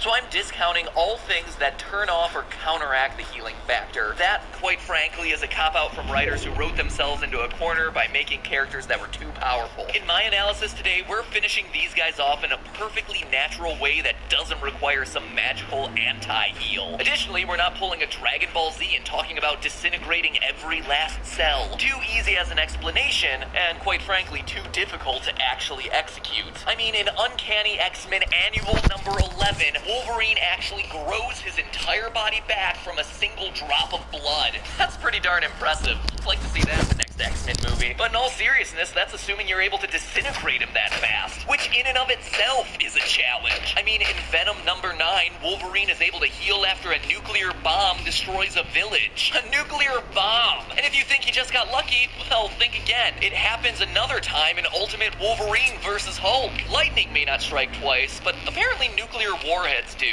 Look, the how to kill them problem is so bad that even Professor Charles Xavier doesn't know. In his Xavier protocols, which are basically his to-do list for when a powerful mutant becomes a threat to the world, he makes a note to himself that reads thusly, decapitation. And you think that this is a guy who knows, right? I mean, say what you want about his non-stop cries of agony in the animated series. The guy is smart, a world leader in mutant abilities, and yet for super healers like Wolvie and DP, decapitation has also been disproven. Man, if you can't behead him and if a bomb can't disintegrate him fast enough, what's gonna do it? I don't know, two alternate universe Earths smashing together? Wow, what an oddly specific cosmic event I've just described there. But yes. Actually, that'll do it. A multi-universe Earth crash is the exact reason why Deadpool is currently dead in the comics. But again, I'm just a simple man with totally average cosmic altering powers, and I need something that doesn't need to escalate that quickly. Put those nuclear warheads away. Put them away. No. Good. Because the healing factor's weakness is much simpler than all of this. Wolverine, and especially Deadpool, are vulnerable to every single one of you viewers watching right now. And it all has to do with the brain. Or more specifically, memories. Because sure, these guys may be able to regenerate their whole body from a single drop of blood, but one thing the factor can't regenerate is memory. Let me explain. You see, the first thing to understand about memory formation and why you can't regenerate memories is that memories aren't stored. They're not physical things. Neurons, the cells in the brain, are physical things, and healing factor is made to restore or replace damaged cells. But neurons are not the same as memories, and that's the problem here. Memories are signals. A short-term memory, say the last Diet Coke you drank, is a pattern of signals in your mind. Hashtag not sponsored. Hashtag just an addict. Say you drink a Diet Coke and the sensation you get from it trigger a signal in specific neurons in your prefrontal cortex, the area that stores short-term memory. That signal starts off as an electric potential created by ions moving in and out of the cells at one end of the neuron. That electrical signal then triggers a chemical electrical signal, which is a physical transfer of ions from one neuron to another. Physically transferring ions causes the electrical signals in the next neuron to change, which is how the electrical and chemical signal is carried across a lot of neurons. In short, it's a chain reaction. So how then do these signals create memories? Well, each of your memories has a specific chain reaction of signals across a specific set of neurons. Your Diet Coke signal started the first time you cracked open a Diet Coke and felt its cool, crisp, refreshing burn slide down your throat. When you took that first sip, some of your taste neurons sent a signal to some of your other taste neurons in a specific pattern as you thought, this is bubbly and habit-forming. The pattern of... So what do you get when you roll up a bunch of Let's Play videos into puff pastry and bake it 400 degrees? A beauty pie! All right, that joke was terrible. Here, let me try another.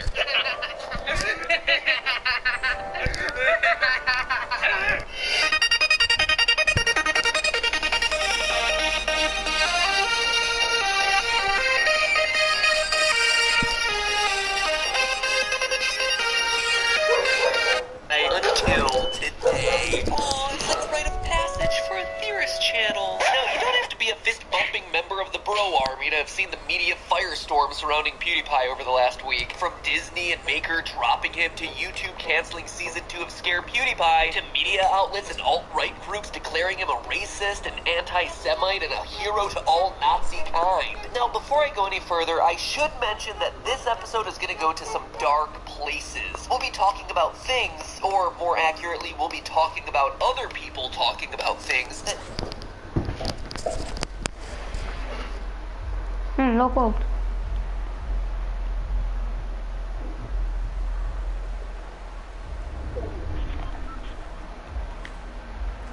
N-am chef să intru în luptă. Cu ce rost? Care e rostul? Exact, nu este unul.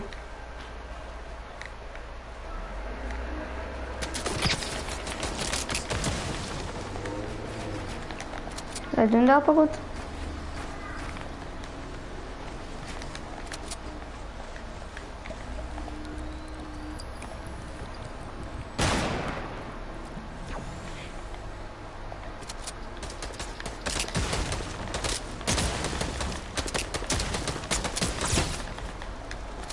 Mi-a dat un headshot.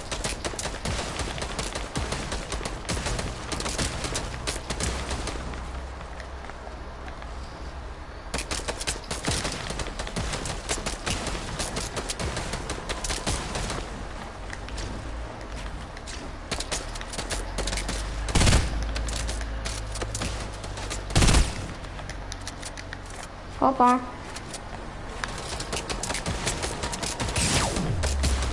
Sau nu?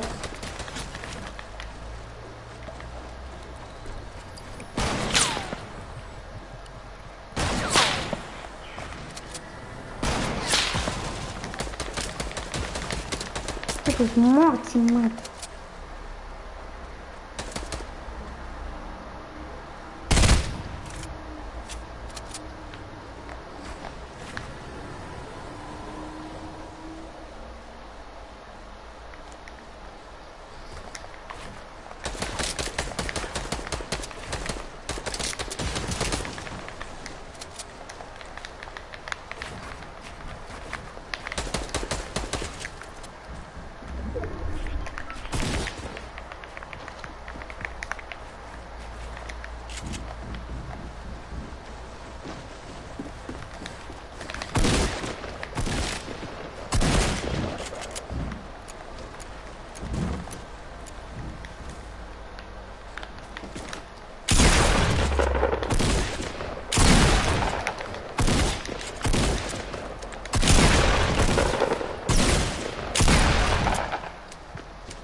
Nu, dar de ce?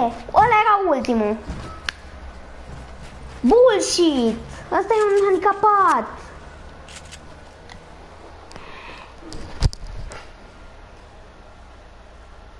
Ce să fac? Eram low. Când vine handicapatul ăla. Many people, myself included, find offensive. That's kind of the point of the episode. But TLDR, if you get triggered easily or can't approach a thoughtful, rational discussion in an objective way, and are immediately going to get offended if I say something that doesn't align with your personal belief system, well then, this episode is not an episode for you. Well, actually, it is the episode for you. It's probably most important for you to watch it. If I know the internet, you'll probably have some huge knee-jerk overreaction midway through and completely miss the point. So, just try not to do that. Just want a logical discussion here. You can get mad afterwards. Now, because I believe in context in situations like this, unlike some people, WSJ, let me outline the situation for clarity, even though you've probably heard it like 15 times by now. Most of the backlash can be traced to a couple recent PewDiePie videos. In one, he uses the online freelancing website Fiverr to hire 2 men in India who say they'll write anything on a sign and dance with it. So, he asks them to write "Death to all Jews, subscribe to Keemstar" on a sign, and guess what? They do. PewDiePie reacts thusly. I am sorry. I didn't think they would actually do it. I feel partially responsible, but just I didn't think they would actually do it. His follow-up video to that one features a guy who looks and dresses like Jesus who'll say anything that he's paid to. And PewDiePie featured a video of him saying, Jesus here. Just want to let you all know that Hitler did absolutely nothing wrong. Now, out of any context, these are obviously horrible sentiments, but the refrain of PewDiePie and his defenders is that they were supposed to be taken as jokes. And let me make my thoughts perfectly clear on this issue from the outset. I believe Felix when he says that. I don't think he meant to do anyone any harm or to condone cruelty or anything like that. Removing all context can make anything look bad if you have enough material to work with. I mean, heck, if you watch this channel regularly, you know that I've talked about satanic rituals, blowing up cities, and nuclear warfare enough times to leave myself open to one mighty incriminating supercut. I joke about it all the time on GT Live. There are so many quotes out there that'll prevent me from becoming president. That little guy was getting ballsy, but now I'm sucking his balls. Or, I suppose, maybe not. And let me also be clear. I am 100% on Felix's side when he talks about how much the media has railroaded him, shortchanged him, and generally been a huge steaming pile of turd to online personalities. In fact, I was making rant videos about it, defending Felix 2 years ago, before it became the cool thing to do. How dare you make fun of PewDiePie? Hashtag called it. Oh, and then there's that other one I just did about how the media just outright lies all the time. So I would say my stance is pretty well established there. No, those aren't the issues I'm most interested in today. Today, I aim to answer what differentiates a good joke. What's his name? His name is David. From a bad one. And how to successfully deliver a joke that you expect to be offensive. Because here's the thing. Stuff like PewDiePie dressing in a soldier outfit and watching Hitler as a commentary on the media falsely calling him a racist, that makes sense. That joke works when not taken out of context, of course. Wall Street Journal. But those 2 Fiverr videos that I talked about obviously didn't resonate for many people, including some of Felix's biggest supporters like Jacksepticeye, Cinnamon Toast Ken. I do not condone these types of jokes, whether they're in context or not. And honestly, me and many other people in the digital industry that I've spoken to, Jewish and otherwise. So when is a joke not a joke? As PewDiePie himself in his response video said, But I would consider myself a rookie comedian. and in case all the puns and meme references haven't tipped you off, I'm not exactly setting the world on fire with my comedy either. So I looked through some past incidents of jokes that have gone too far to see if I could find a common thread to help creators like PewDiePie push the envelope without incurring the wrath of the masses. It's a film theory on the elements of comedy, and I've identified the 5 core problems that make PewDiePie's situation go horrendously wrong. Problem number 1, it didn't play by joke rules. A lot of the people coming to the defense of PewDiePie are saying that this situation proves that political correctness has killed our ability to make jokes about offensive topics. I disagree. You can make jokes about anything, but the way that that joke is set up really matters. So let's consider 2 situations by comedians who made jokes about one of the most sensitive subjects possible. Rape. Told you I gave you that trigger warning at the beginning for a reason. In the first situation, comedian Daniel Tosh was performing a stand-up act in 2012 and told a few jokes about rape. prompting a woman in the audience to shout out, "Actually, rape jokes are never funny." Tosh replied to the interruption by saying, "Well, it sounds like she's been raped by 5 guys." One of the women in the audience wrote about the incident in a Tumblr post that went viral. Tosh received a ton of heat for the joke and ultimately apologized for his actions. In the second situation, Louis C.K. told this joke in a stand-up special in 2006. I'm not condoning rape, obviously. You should never rape anyone. Unless you have a reason, like you want to f somebody and they won't let you, in which case, what other option do you have? Granted, this joke was told a few years before Tosh's, but there was no media firestorm, and in fact, a writer from Jezebel cited this joke as one of the right ways to make a rape joke in the aftermath of the Tosh controversy. Both jokes are made nonchalantly and are about a horrifying subject, so why does one deserve an apology and the other deserve praise? Well, nothing ruins a joke faster than analyzing it, so let's do that.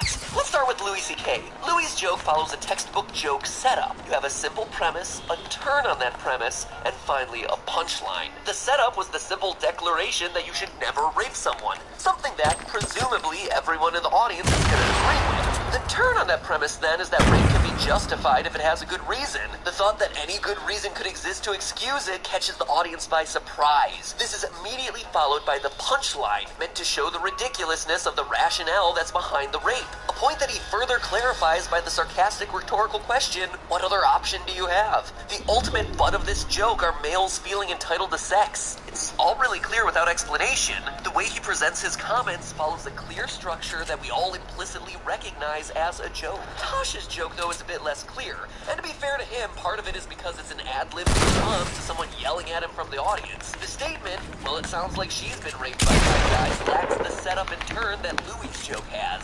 And it's hard to see it as satirizing a particular idea. Instead, it ends up belittling a group of victims of one of the worst crimes imaginable. PewDiePie's situation is much more like that of Daniel Tosh's. He meant to satirize what people do for $5, but he chose to do it by belittling a group who suffered through one of the worst crimes in history. It also hurts because the inclusion of Jewish people is a complete non sequitur. All of a sudden, they're awkwardly used as the butt of a joke that never had anything to do with them in the first place. He's mixing a joke about race and ethnicity in with economic satire that's just creating a confusing mess. If PewDiePie truly wanted to satirize an economic system in which the rich can pay the destitute to do any number of terrible things that they want, he could have made that sign read any number of things, including leaving it just as subscribe to Keemstar, a frequent target on the channel and a joke that everyone would have gotten because, I mean, come on, it's Keemstar.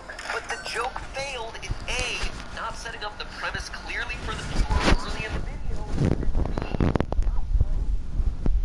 to the premise at the end. There was no so what moment to connect the words on the sign back to the Fiverr site. Making a risky joke like that requires that all of those dots be connected, and if they are not crystal clear, then you're gonna have yourself an offended audience. Problem number 2, its source isn't seen as a comedian. YouTubers fall into a weird category when it comes to how the world sees us. Felix, like all YouTubers, plays a role on his channel. In his case, it's a role called PewDiePie. But because it's YouTube and he's doing it on a face cam in a small, intimate room talking directly to us, it's often hard to see where PewDiePie ends and Felix begins. This is especially complicated when lots of his videos feature him talking openly to the camera, or others feature him flipping in and out of character. It's a very subtle line that all YouTubers draw because the performance is very much tied to who we are, and yet, to some degree, it's all still an act. And if it's a subtle difference to us, to outside viewers who don't watch YouTube all the time, well, then forget it. They have no clue what's going on.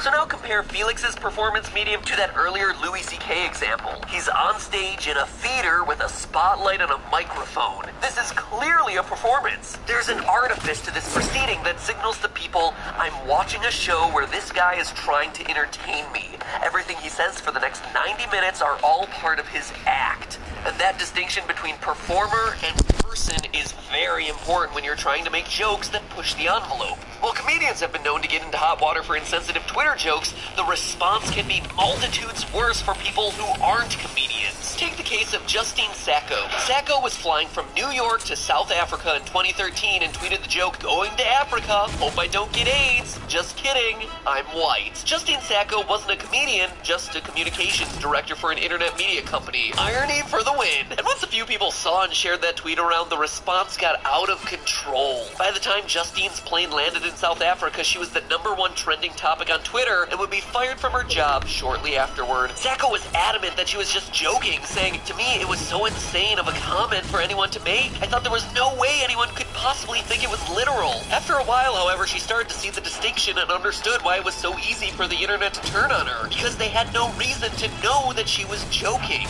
Sacco ultimately made the point that, quote, "Unfortunately, I'm not a character on South Park or a comedian, so I had no business commenting on the epidemic in such a politically incorrect manner on a public platform." It's easy to draw parallels to PewDiePie here. If the masses don't see you as someone who is definitely making a joke, then what you say and what you do has a good chance of being taken quite literally. Problem number 3, it seemed like it targeted the wrong people. As we talked about earlier, PewDiePie's intent was to highlight how ridiculous Fiverr is. But to an outside observer, it can be seen as an example of punching down, the comedic term for when someone with greater power or privilege makes fun of a more marginalized person or group. In joking about taboo topics, you're going to have a much easier time hitting the perpetrators or punching up rather than the victims or punching down. Any number of comedians and non-comedians have been criticized for punching down over the years. Just last year, Jesse Waters, a correspondent for Fox News' The O'Reilly Factor, was rebuffed by the internet for mocking residents of New York City's Chinatown for their responses about the presidential election. Among the problematic parts of the segment were instances in which Waters asked these people whether they knew karate, which is of course Japanese, and asked questions about the Chinese zodiac to people who likely didn't speak any English. Beyond having nothing to do with the Chinese Americans' thoughts on the presidential race, the segment was seen as a misuse of power by someone with relative wealth and privilege. In this case, a white American with a camera crew trying to poke fun at the historically marginalized minority group. Critics of PewDiePie's antics in the 2 Fiverr videos can make the same argument, that the video was exploitative to the funny guys, the young Indian men who wrote down and held up Pew's message in the video, as well as Fiverr Jesus. After the backlash to PewDiePie, all of these Fiverr accounts were suspended, and the funny guys actually had to make a video to apologize for taking part. In the video, we find out that their knowledge of English isn't that complete and that they didn't actually know what the term Jews meant, but as you watch the video, something even worse becomes clear. These guys really need the money from that Fiverr account. They live in a rural part of India, a country that the World Bank estimated in 2011 had about 276 million people living on $1.25 or less per day. The same thing happened with HD Jesus. The good news here is that after PewDiePie intervened, both accounts, the Fiverr Funny Guys and Jesus, were reinstated. But the way he made them take part in a joke that they didn't even realize they were making makes this whole thing feel a bit exploitative.